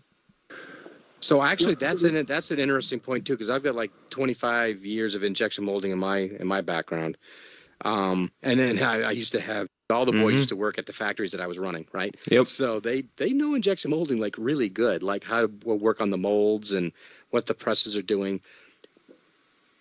What was it like the late 70s that they started getting their own molds from the Danish, and I'm assuming the injection molds were coming over from them, or were you actually making the molds in the U.S. and then you were running? What was the percent of how many of the bricks were getting molded here versus you importing them in? That's a good question. I don't know. I'm guessing the molds were brought in. I don't think we produced the molds domestically. Yeah, I really wasn't in tune to the production side of stuff. So the molds aspect is interesting because, we talk about molds a ton as Lego fans.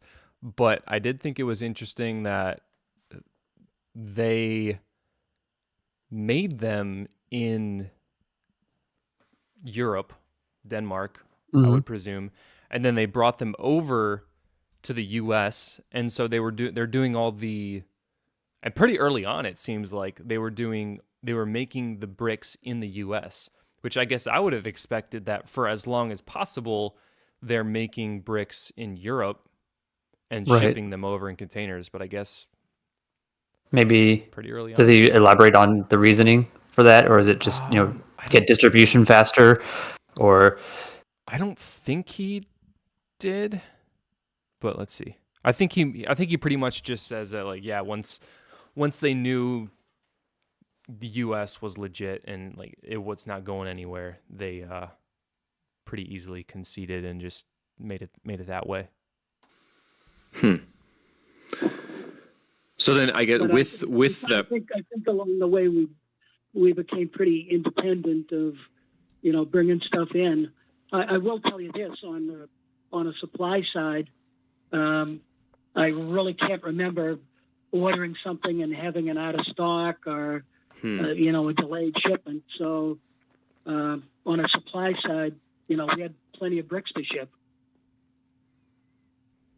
in the sales process of getting your customer base, was the product like because at this point in the 70s, is Lego exploding in Europe and people in the US are basically begging it to come to America? Was that where Lego was at the time? I wouldn't describe it that way. Lego in Europe was very, very, very well established.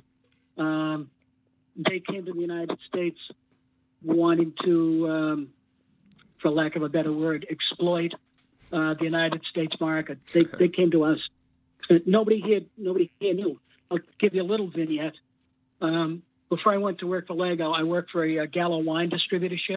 This story he's about to tell is pretty interesting because, yeah, in my mind, I mean, I guess in all of our minds, we think, yeah, obviously Lego, everyone loved Lego, right? Everyone knew what Lego was, but I mean, at the time, no one in the U.S. pretty much knew what Lego was. And yeah, he tells a little story, but then just once Lego got big, I guess if you want to say it that way, once everyone knew what Lego was, like in the story he told about before, they had to buy it, or else if you're not buying Lego, people are going to go to other stores and you're just going to pretty much lose.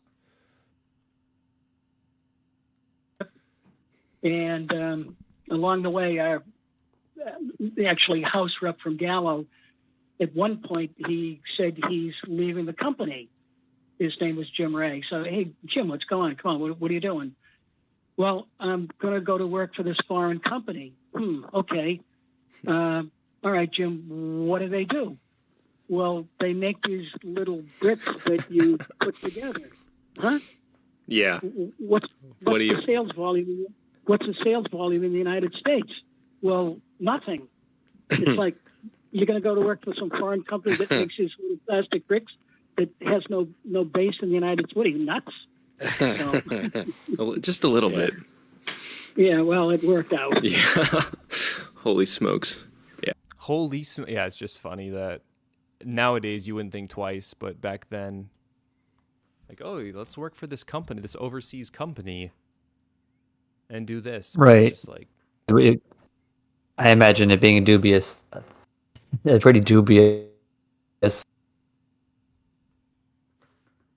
yeah, absolutely. Alrighty, the machine's working hard, but we're pushing through. All right, let's continue. Yeah. So at that point, were the main customers, the Walmart? I guess I don't know all the retailers at the time. No, they weren't around. Okay. The initial launch focused on the little independent, the small guy, the local toy shop in your town, or maybe in the big city. And this was another interesting point that he brought up, is that they stayed with the little guys at first. They shipped to all the local mom and pop shops, which they still do to some extent today, But it's all retail.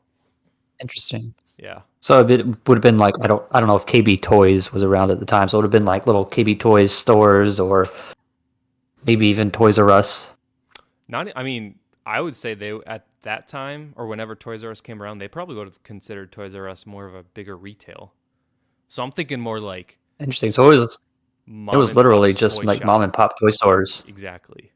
Wow. Yeah.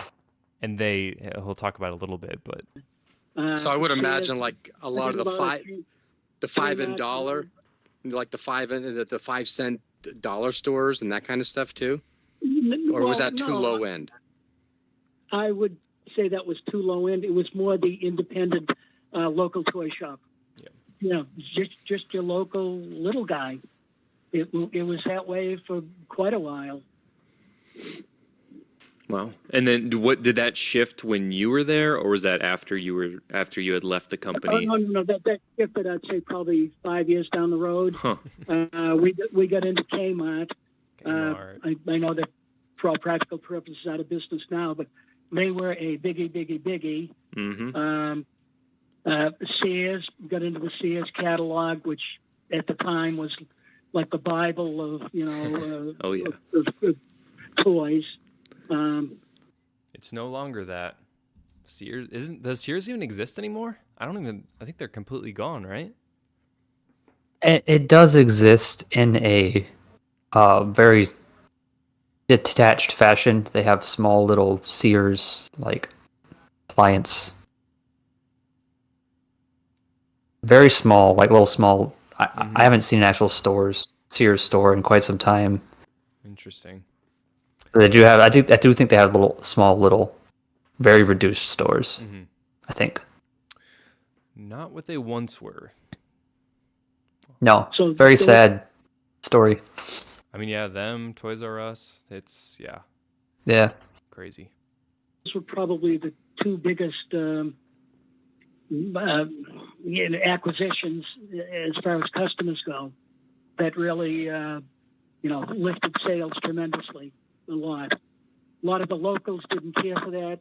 You guys said you'd never go with the national account. So get over it. But by then the brand was so strong. Very New England. Get over it. Get over it. And they just couldn't liquidate it off of the shelves. They just had to coexist. And then with the point where Lego really exploded in the U.S. So starting in 71, you started at 75. Was it between then, or when you jumped on, was it still kind of in the early growth stages? When myself and my compatriots, I describe me and my other brothers in the company, we were like the second wave of salespeople. So again, our mission was, go out and get new points of distribution, find new customers. So it was an uptick at that point.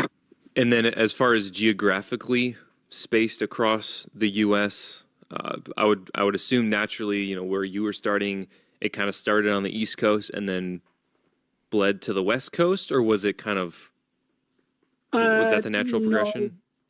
No, not at all. The four regional managers, the initial sales group, one in the East, one in the Midwest, one in the South, one on the West Coast. When I got hired in the Northeast, other territory sales managers got hired across the country as well. So it was a national rollout. Wow. And then, which I thought that was interesting that they started. Like I would have expected. Yeah, like you start on the East Coast, and then as the demand grows, you just kind of grow west with it. But right, I mean, from the sounds of it, they went full in, which right. I mean, kids are kids. If kids in Denmark and Europe are gonna like Lego, I guess it only makes sense that kids in the U.S. are gonna like Lego. Right, logically it makes sense, but it's still quite a risk, right? Yeah. and as far as points of distribution, Did Lego heavily invest in distribution points kind of right off the bat, or grow just as the demand grew? I would say it was more grew as the demand Oh, grew. Wait, maybe not. The advertising policy, to the best of my recollection, But it sounded pretty quick. Like if this isn't taking. I'm trying to think 10 back years. then. It might have been, you could advertise with rebates of like 2% of your annual sales. So if a retailer wanted to run an ad, most of the money was on their side, we'd reimburse them 2%, something like that. The company had it was basically, here's your price sheet. You don't deviate from the price sheet. Oh, yeah. And, take it, I don't want to say take it or leave it, but that was pretty much the way it was. Here's the product, here's the price, this is what you're buying it at. And of course, that was Lego Denmark pushing that down to you, and because you said you had some freedom, but I guess what kind of wasn't like non-negotiable? This doesn't change. No, I would go the other way. There was, you were expected, if you couldn't get full line, you darn well better get pretty close to full line in. I mean, you just, if at the time, if there were 20 items in the product line, you probably ought to make sure you got at least 15 of them placed, preferably 18 or 20, but, you're expected to sell full line, and, there could be some exceptions here and there, but, those were pretty much the expectations. We never had a quota. Nobody ever had a quota. Huh. Nope, no quotas. We did get paid bonuses, but that was based on some objectives and non-numerical based. Like I said, we never knew exactly what our sales were. Just, get the placements, make sure your shelves look good. I'll give you another example. Founder of the company. This is a fun story. This is a really fun story that he's about to tell coming up here. Gottfried Kirk Christensen. So the main, that like old Kirk Christensen, the guy that founded Lego. Do you No. recall that name? So that's the No, I don't recall Christensen that name. family. So it was like he founded it. His son was like it stayed in the family for years and years. So this is I think this is the founder's son that he's talking about here. Okay. KC. Yep. He came into Boston once, and I was tapped on the shoulder and said, "You're going to take GKC around, show him your territory." Saying, "Oh my God, okay." So the two of us went out. I took him around, showed him my accounts. Here are the good ones. Here are the best ones. Here are the other ones. I didn't get fired, so I guess I passed the test. Was that a little nerve-wracking? You might say that. And then his son, Kel Kirk Christensen, Kel would come to the United States quite a bit too. And, he'd go out, not so much in my area, but, he'd come and visit and look around, and, he was influential back then. Mm-hmm. So my career changed a little bit in 1980. I was given a promotion to educational business manager. My goal was to get the product into school systems. And we had a slightly different product line. It was more bulk oriented. Which this is interesting. I don't know how familiar you are with the Lego robotics programs. Are you familiar with those at all? Mildly familiar, yes. Yeah. So it was interesting to hear the early ideas essentially of the educational aspects, which I can only imagine is a huge money maker for them from the production side, just because you're sending out such large bulks, such a Mhm. large bulk of inventory out through these venues. So I thought that was his kind of shift to the educational Right. was interesting. Huh. where 3 or 4 or 5 kids could sit down, with one set, and there'd be enough bricks there to, for the kids to all, be able to Mm-hmm. assemble something.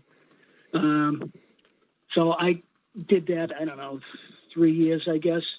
Opening up the school supply distributors, and I actually put on a number of what I call manufacturers reps. They were on commission. It helped a little bit, but it was a tough sell. It was really a tough sell. Finding the right person in the school system, finding somebody that's got the budget to buy, finding somebody that wanted to buy. It was a grind. So I ended up going back to retail. I think the last, 2-3 years of my tenure there. I left for a couple of reasons. One, the guys on top, the regional guys, they weren't going anywhere. There really wasn't going to be No upward mobility. any upward mobility for me that I could see anytime soon. And I frankly got weary of the, what's the word I want to say, that you had to do everything by the book. Mm-hmm. Everything was, wrote by the book, boom, boom, boom. And I just wanted to be in a sales situation, where I could be a little bit more in control, a little bit, more in authority and that sort of thing. So I got my 10-year pin at a sales meeting. Shortly thereafter, I handed in my resignation. Well, and was there probably no bad blood, I imagine, between you and the team? It was pretty just understandable. Yeah, they held back part of my bonus. Oh. Yeah, I mean, Those I got it, not all at once when I was supposed to. and then my counter colleague in New York, Kevin Moriarty, I tried to drag him. I ended up going to Johnson & Johnson Baby Products. Oh, yeah. They had a child development division that was starting out.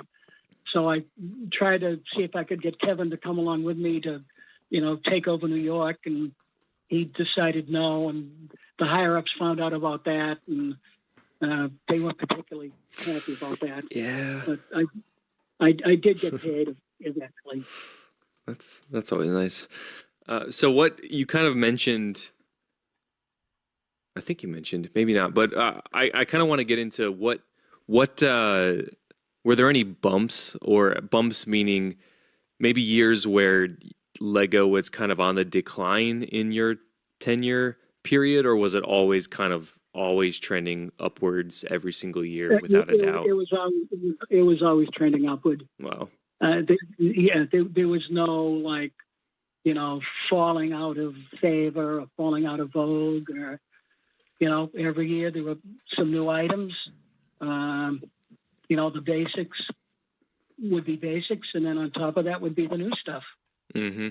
So, and then speaking of the new stuff, and as you mentioned, nowadays we have all of these licensed products, and of course those are probably the best sellers, maybe to Lego's disdain because of, I imagine, the high royalties they have to pay on those.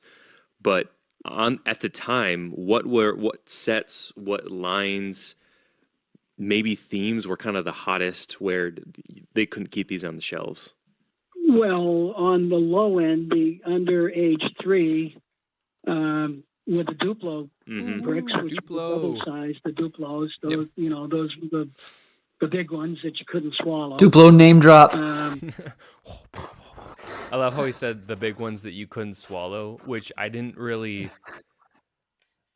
I guess you it, but you don't. I didn't really think oh yeah, like a child literally couldn't swallow it, so they're perfect. Did you own any Duplo as a little kid? Oh yeah, Oh yeah. I don't explicitly remember playing with Duplo, but yeah, 100% we had Duplo as a kid. 100%. Yeah, nice.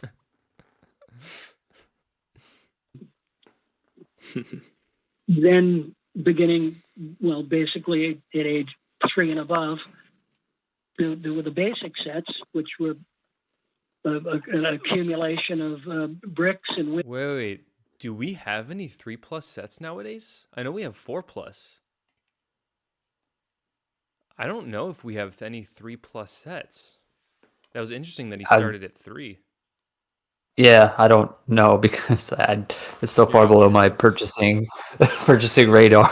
I'm just thinking, like, yeah, everything's 4+. I guess it just goes to show that kids aren't as smart nowadays as they were back then. They're a whole year behind. Inflation and all that, inflation, knowledgeable inflation. Legoflation. Exactly. It hits everything. It hits our knowledge power and windows and doors and roof bricks and, maybe some wheels and platforms and that sort of stuff. And then on top of that was some, specialty items like goodness gracious, like a police station, a fire station, a Swiss those. house, that type of thing. Mhm. So that was pretty much it for quite a while. And then eventually, well, there was another launch called Fabuland that didn't do so good. But Oh yeah, I just saw it. Yep. Were you familiar with Fabuland? No, Fabuland does Yeah. not ring any bells. Anyone in chat, let me know if you're familiar with Fabuland. I wasn't up until, what was it? I guess I talk about it in the interview that Lego had a post saying you only can save one of these 4 sets, and one of them was Fabuland. So I thought that was interesting that he brought it up. So earlier today, I was scrolling on Facebook, and Lego posted a picture where they said you can only save one of these 4, and Fabuland was one of them. And a couple people were like, "Oh, Fabuland, why is that? Or they should bring that back." and then eventually there was an expert builder line, Yes. which was very, you had to be an expert builder. You had to be a little bit older, a little bit high eye-to-hand coordination, that sort of thing. Some pieces, mostly that you wouldn't see elsewhere. So at that point, after that, I was gone. So, Okay, so it was largely at that point, largely the kids. Like this is kind of for the kids, kind of thing. Yes. Which, The expert builder, I think, was probably targeted to maybe the 12 to 15-year-olds, something like that. so knowing what you know from back then, and now with Lego, they have their whole. It's a huge thing of the 18+, and they've only recently started marketing it that way in the last, I'd say, I'll say 4 years, maybe even less than that. Do you think that that's something that Lego would, as far as the owners, management, like that was a tough decision for them to make and to really market, or do you think that sort of just made sense for them now? Well, I think it was an age progression. Mm-hmm. Why? Which what I was kind of trying to ask is I would have expected Lego to do that about 10 years sooner. At least, so I looked it up, and Lego started doing the 18+, the black boxes in 2020. But I would have expected them to do that a lot sooner because, we were that age. We were 18+. Yeah. Much earlier. Yeah. Yeah, I think that was definitely a thing. They're definitely late to the game on that. 18+ builders have been around for a long time. Which is why I'm trying to figure out if it was a pride thing, like they didn't. Oh, Legos are for kids. Lego is for kids. We don't want the adults to scalp everything. That is around the time I started seeing the whole adults welcome Yes. Yep. tagline being pushed a lot. Yeah. I think they did adults welcome, and then all the 18+ started coming out. If I recall, was the order of operations. But Yeah, I don't know if it was like a pride thing or just what. Yeah, I do not know. Limit your audience if you don't have to. You know, if I put something in front of you and it looks good and you like it and you want to try it, Mm-hmm. you know, why would I not put that out there? Well, I think you're dancing. I think you're dancing. We were always told sell to the shelf. Mm. You know, don't overload an account. Sell to the shelf. You know, if they sell 12 pieces, you know, don't write an order for 36. Write another order for, you know, 12 or 18 or maybe 24 pieces. Sell to the shelf. Don't, you know, don't overload a customer. Well, so it's. I think what you're doing is trying to understand and hint at. But I mean, I look at myself as a Lego kid, right? So I mean, you know, born in '66. So if you go plus 10, right? I didn't have the Duplos. My sisters did, right? Mm-hmm. My sisters had the Duplos. I didn't. I mean, Bridget was 7 years behind me. So if I'm sitting there in 1975, let's call it 1976, bicentennial year, I'm 10 years old. Okay. I want Legos, right? And I want the Legos, the small bricks. I had the police car, the fire cars, the think we fire still have engines. all I had those. the little roads. I had my the parents did. fire department, I think. I had, you know, so, and then I remember getting that expert kit that literally the box was 2 foot by 3 foot by like 4 inches thick. I mean, this thing was huge. I mean, okay, Christmas time, there's a box with my name on it, and you know, it's big. You could use it like a desk. I mean, if you put legs on it, it'd be like a kid's desk, right? I mean, you know, so you rip that, you know what it is, man. You're shaking it and you're like, I know what this is, man. You know. So, but think about that, John. So what you're trying to hint at, you're saying last 5 to 10 years they're doing 18 plus, but it's not that it's a generation, because we you know, we've had, you know, generations 40 years, right?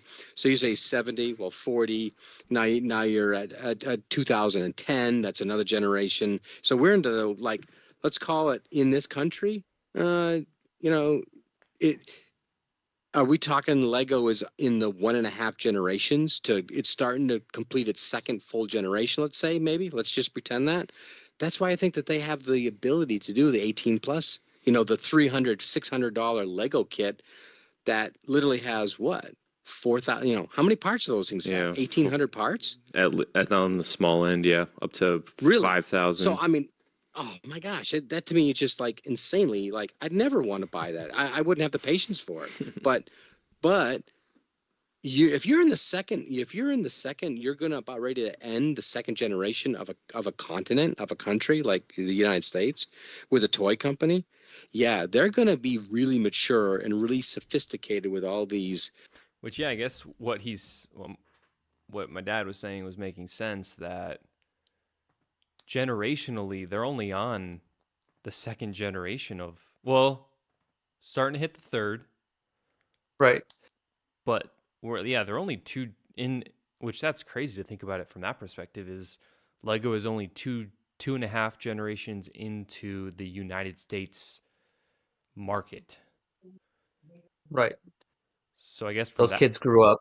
Yeah. Those kids that got them originally, they grew up, continued to collecting Lego, passed that on, Which, do you know? continued collecting Lego. Go ahead. Yeah, because I was just gonna say, my dad obviously doesn't buy Lego like I do, obviously. I wonder if it was a thing like it kind of skipped a generation, because obviously there are 60s plus, that 50 plus that like Right. collect So Lego, but well, me and my brothers were introduced to Lego as kids were, you know, my dad would give them to us on Christmas, and it was more of a thing, like, it wasn't like this, like for us giving them to our kids would be like, you know, a rite of passage. I had this, you've seen me Yeah. build them, and now it's your turn, son. But the way my dad gave it to us, it was more like, I would have loved to have had this when I was a kid. Check this out. yeah. So Yeah, it's gonna be interesting to see, because like our kids might not really care about it. You don't have a choice. Get You a don't new like it. one, exactly. So yeah, I mean, it's kind of interesting how like generationally Lego has to look at the big picture, and I mean, so far they're hitting it with us, and I think Yeah. I mean, from what I can tell, the next generation of like 12 and below, I think it's hitting. They're Yeah. trying a new bit with this Dreams series, but hey, time will tell, and we I shall will say, see. for the most part, I think the biggest grasp on the next generation after us is the nurturing of those of us, passing it Mhm. to them. So And something, and we're getting like, I don't even know what you would call this discussion of generational blah, blah, blah, of how most of our generation is waiting a lot longer to have kids. I guess true. culturally, maybe we're looking at a Yeah, cultural that's phenomenon, true. and that's causing a bit of lag, because obviously if you're going Yeah. to collect Lego like this, you probably can't afford to have kids because you got to choose one or the other. Yeah. Maybe that's why they're pushing. Not that adults have been collecting them for a while. Maybe that's why they're now starting to push. So like, oh well, the people who are customers 20 years ago, I guess what? They're still our main Pretty customers. much. It's like their kids are not the customers anymore. What is going on here? Which, yeah, I mean, that makes sense that they would have waited this long for 18 plus, Yeah. because they probably, in a normal cycle, they would have expected the kids to be buying or be the main consumer, Yeah. not the payer, but consumer of all Do these that. sets. Correct.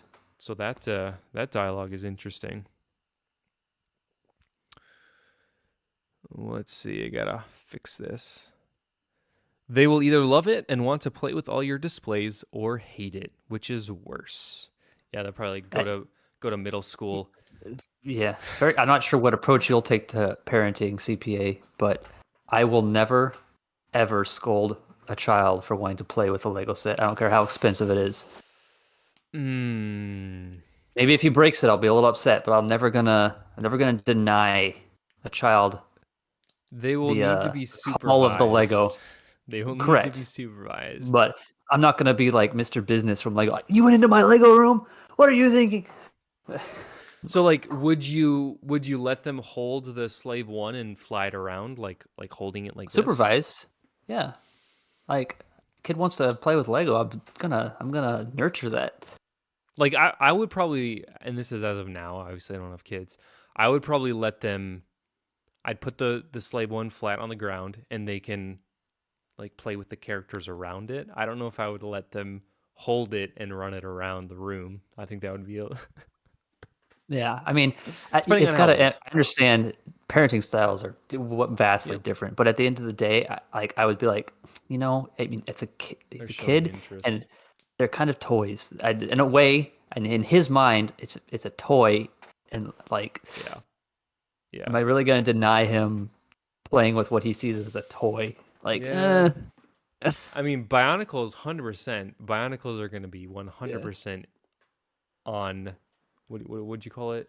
Game, 100% game, yeah, because those are basically action figures. You can break those easily and fix them just yeah. as easily. So, I would definitely clear that, like, hey, some of these are really expensive, but like, I really want you to like Lego. yeah. Hey, exactly.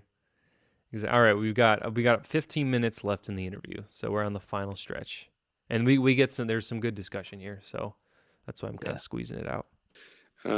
Star Wars themed or whatever Lego bricks. So they are going to be able to spend some serious money on. I bring up the mold discussion with Star Wars Lego, and and how they're shanking Star Wars Lego versus like Ninjago. Special injection molds that are making special bricks just for a particular. That's what blows my mind. That it's like, oh my gosh, I know what it takes to make an injection mold. I mean, I've quoted, 500 to 500 different injection molds in my life, right? And And when they're talking about these specialty injection molds for making the engines to the Starship or whatever, you don't use it for anything else but that. You can't take them apart and play them and making something different. It is for, you know, the Star Wars Empire Strikes Back, third generation, whatever, Starship, right?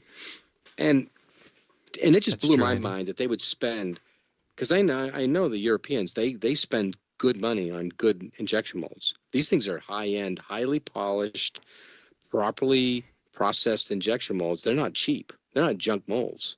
So it's amazing that they have the money to do that when they do a licensed, you know, product. There's so much in the margin that they can buy all these molds, and these molds don't run forever. What do they do? What do they do? Run for like 2 years and they throw them away? I don't know. Yeah, I mean, like one on the short end, and then 3, maybe 4 on the high end. There's the Millennium Falcon behind me. That was released in 2018. So that 17. one is like that one's an anomaly that it's been running this long. And there's a couple pieces on there that are unique, but largely it's reusable stuff. So, but Okay. even with the molds, though, that's a huge debate, which either of you may Asset. not know this, just because Lego will change, especially, you know, for the licensed products, especially Star Wars, as Lego Star Wars fans are very passionate about their product or the product that they receive from Lego. And so with the molds, if Lego did a mold last time, and, you know, I guess we liked it because it's all we knew, and now they changed it to something else that's either A, not accurate to the source material, or B, seems to kind of be we'll call it a cheap move so they can use it across every single piece. Like and I don't know how much you were involved with the production or operation being on the sales side. Did you see any of those molds and how they, or did you know maybe the lifetime of a mold? And I know it might be different now than then, but did you see any of that? Directly, no, but there was a lot of crossover, you know, basic bricks, if you will, and then here they're going to add some, you know, some twists and shout, and you know, then it becomes a different item, but the foundation would be similar or the same. Just, you know, some new pieces added on to make it be different, look different, you know, that sort of thing. Yep. So, but no, I really wasn't In the weeds, involved at yeah. all in the production end of it. Yeah, because I imagine back then it would be way scaled down with the product variability, potentially lesser bricks was being used across more space. So let's just thinking back to, like, usually it always comes down to, for Star Wars Lego fans or Lego fans in general, is the minifigure accessories. So whether it's a helmet, Yep. a hairpiece, something they're holding, something they're wearing. So maybe scaling it back to the 70s and early 80s, you know, did they add a hat to that policeman and then say, all right, we've made this mold for a hat. We're going to use this for the businessman in this other set, or I don't know, or the golfer in this other, like, did they, when they made a mold like that, was it, we're going to use this as much as we possibly can if you're prized? Yeah, I would have to say, sure. Yeah. Why wouldn't you?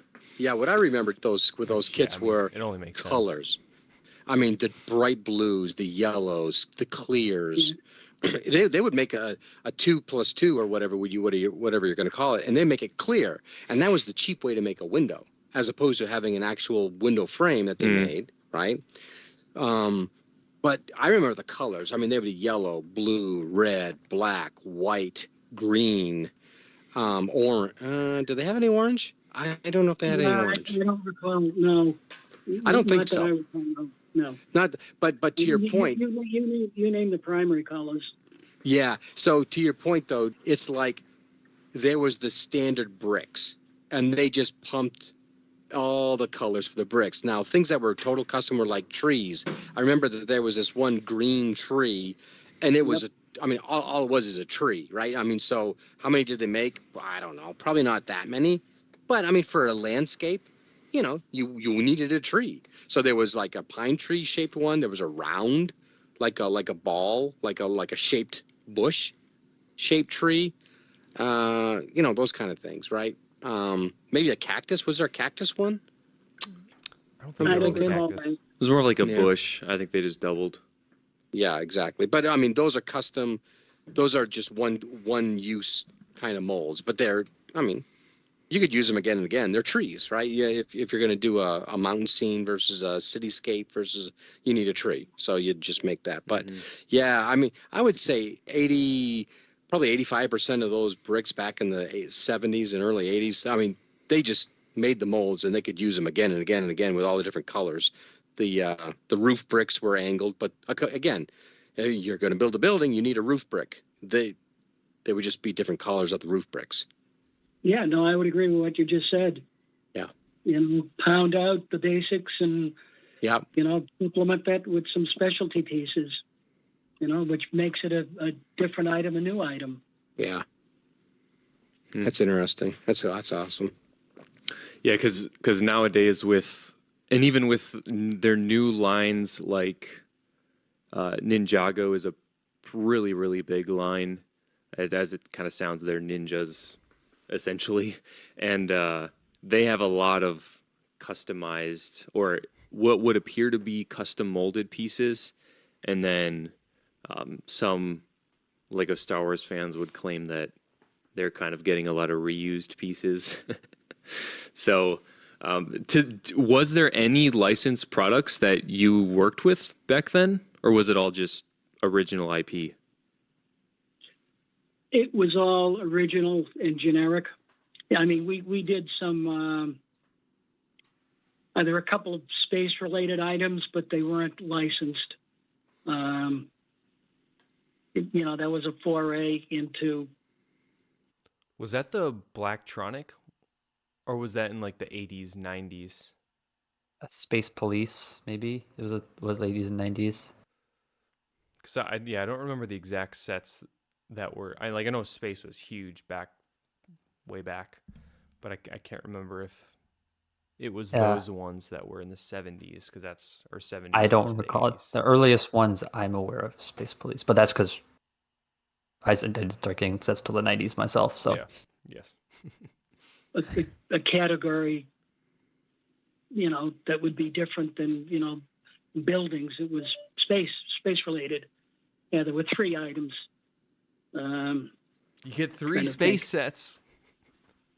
And I imagine I can only imagine those space ones did insanely well. That would be my guess. You'd blown off the shelf. Oh, yeah. Yeah. It really was a big hit. It was different. It was, themed, something that wasn't there earlier, and it was beyond roads and buildings and trees and vehicles. Those items did really good, really well. And were you involved, or maybe not necessarily involved on the sales side, but attuned or in the know of maybe the marketing, or if they did any kids product testing were you kind of in the know about how that went? Focus groups all the time. Focus groups, that's the word. The most boring parts of our sales meetings would be when the marketing guy would come up and put us to sleep with all the results of the focus groups. That's funny. So his name was Tom Emmerich, good guy and all that, but man,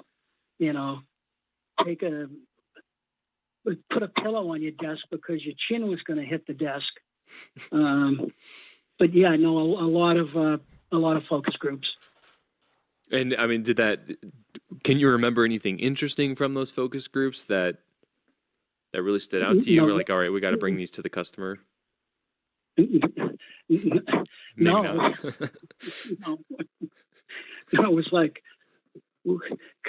Could you move on from this part of the presentation so we can listen to somebody else, the marketing guy, telling us what the new products were going to be? That's funny. That's funny. And kind of along those same lines, was there any consumer demand or pushback to, all right, we're going to push this, and then the customers either don't want that, or you glean maybe a little from those focus groups, but was there any shifts or major shifts due to customer demand or pushback? I wouldn't be able to answer that. Because you would just they would be telling you, all right, we're going to sell this now. All right, we're going to sell that kind of thing. That's it. Yep. Here's the new product line. Go get them, guys. And that's what we did. Do you recall what the retail was on that? I don't want to talk about margins and all that. That's probably kind of proprietary, even though it is, 40 years old. But in terms of, because what I'm thinking is that the reason why everything, flew off the shelf for the most part, and because it was so ubiquitous. I mean, the bricks were the bricks. You could make a car, you could make a house, you could make nothing, just modern art, right? You could just do anything with it. And these things weren't priced. I mean, what was it, like a car? One of those little boxes that looked like almost like the size of a matchbox or whatever. Well, not a matchbox. They're bigger than that. So I'm thinking of the cookies, the little box of Barnum Bailey cookies. So I'm talking like a 1.5 inch by 1 inch thick by 3-4 inches long. That little entry kit. Those were what?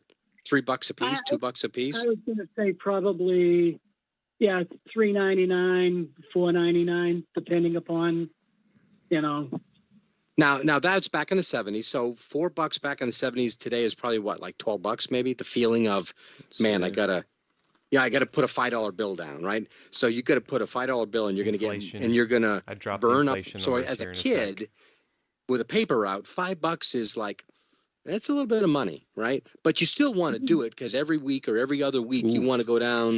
It's $30 now. January 1975 CPI inflation is $30. That's my earlier point. The reason the kid wants it, it's a collecting toy. He wants to accessorize something else he already has, or he wants an entry price point into a particular thing. So think about that. That's actually pretty. I didn't think it was going to be. I'm shocked with that because I lived it. And I'm telling you what, I would scrounge up the $5 and I would go and buy it, right? I'd go to Kmart, I'd buy it.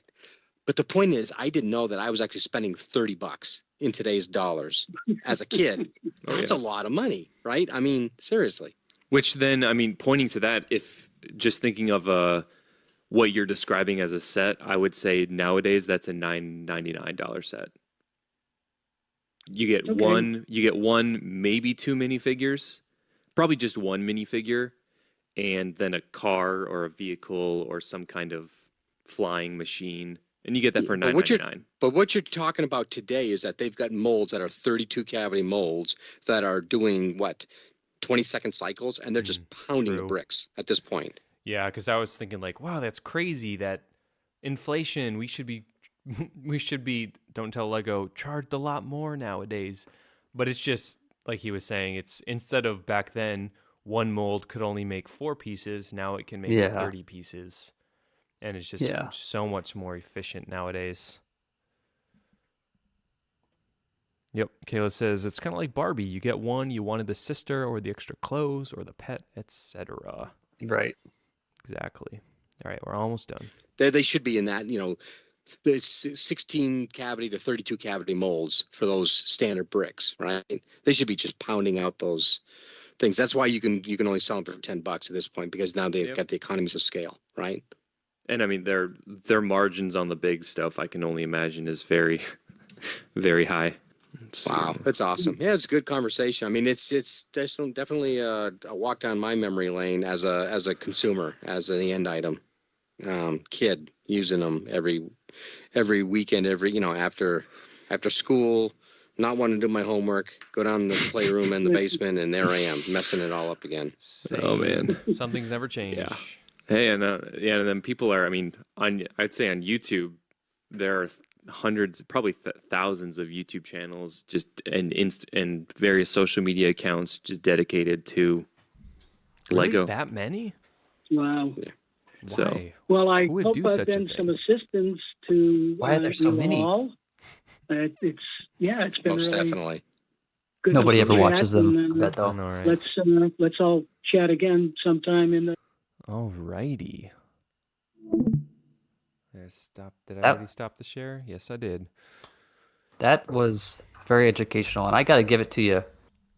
You were good at asking the right questions on the fly, unless you had already mentally prepped a lot of these. I had prepped a little bit, and then partially, in the middle. I was typing. You may have heard that typing wasn't me right now. That was typing was during the interview. I was like, all right, I gotta type this down because if I don't write it down, I'm gonna 100% forget.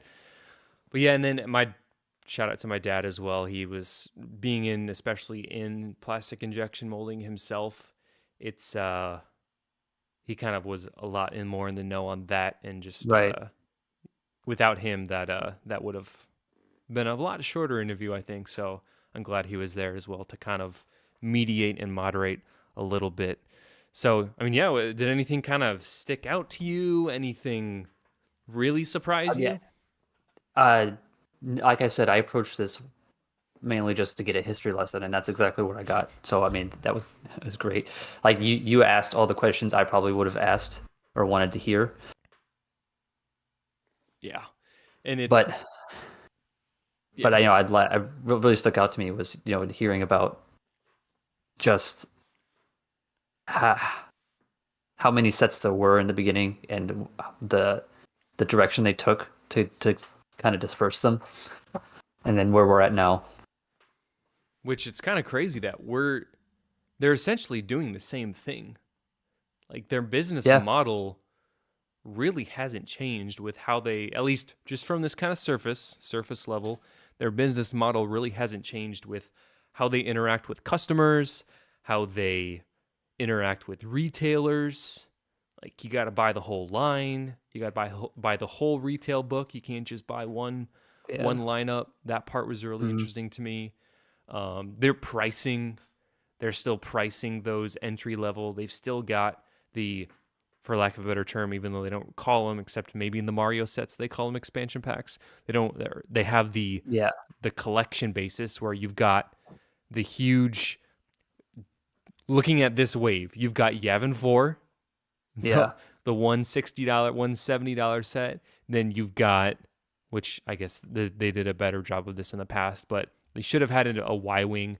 So to some extent, they're pleasing the masses, but they're still kind of sticking with their, you get the battle pack. There you go. That's a good example. Yeah. You have the Coruscant Guard gunship, and you buy a 501st battle pack. So, or you buy the UCS AT-AT, and they have the Snowtrooper battle pack right alongside it. So stuff like that that they're keeping the same was also really fascinating to me. Yeah, they had a good recipe, and they're why change a good thing? Exactly. And they're still pricing out everyone, and they're still making insane margins, and everything is, as far as we know. We might grit our teeth every year and be like, "Oh, these prices," but at the end of the day, I'm opening my wallet. Exactly.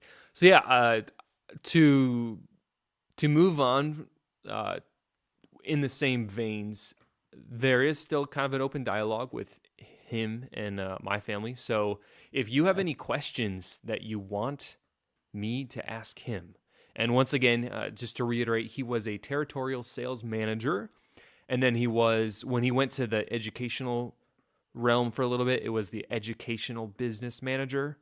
But largely a territorial sales manager. So if you have any questions, of course, in the 70s, if you have any questions in 80s, please let me know. Reach out on Instagram, comment on this stream. Just let me know, because I should be able to talk to him again. So please let me know if you have any questions that any of you in the chat would like me to ask him, and I will make sure to get that out there.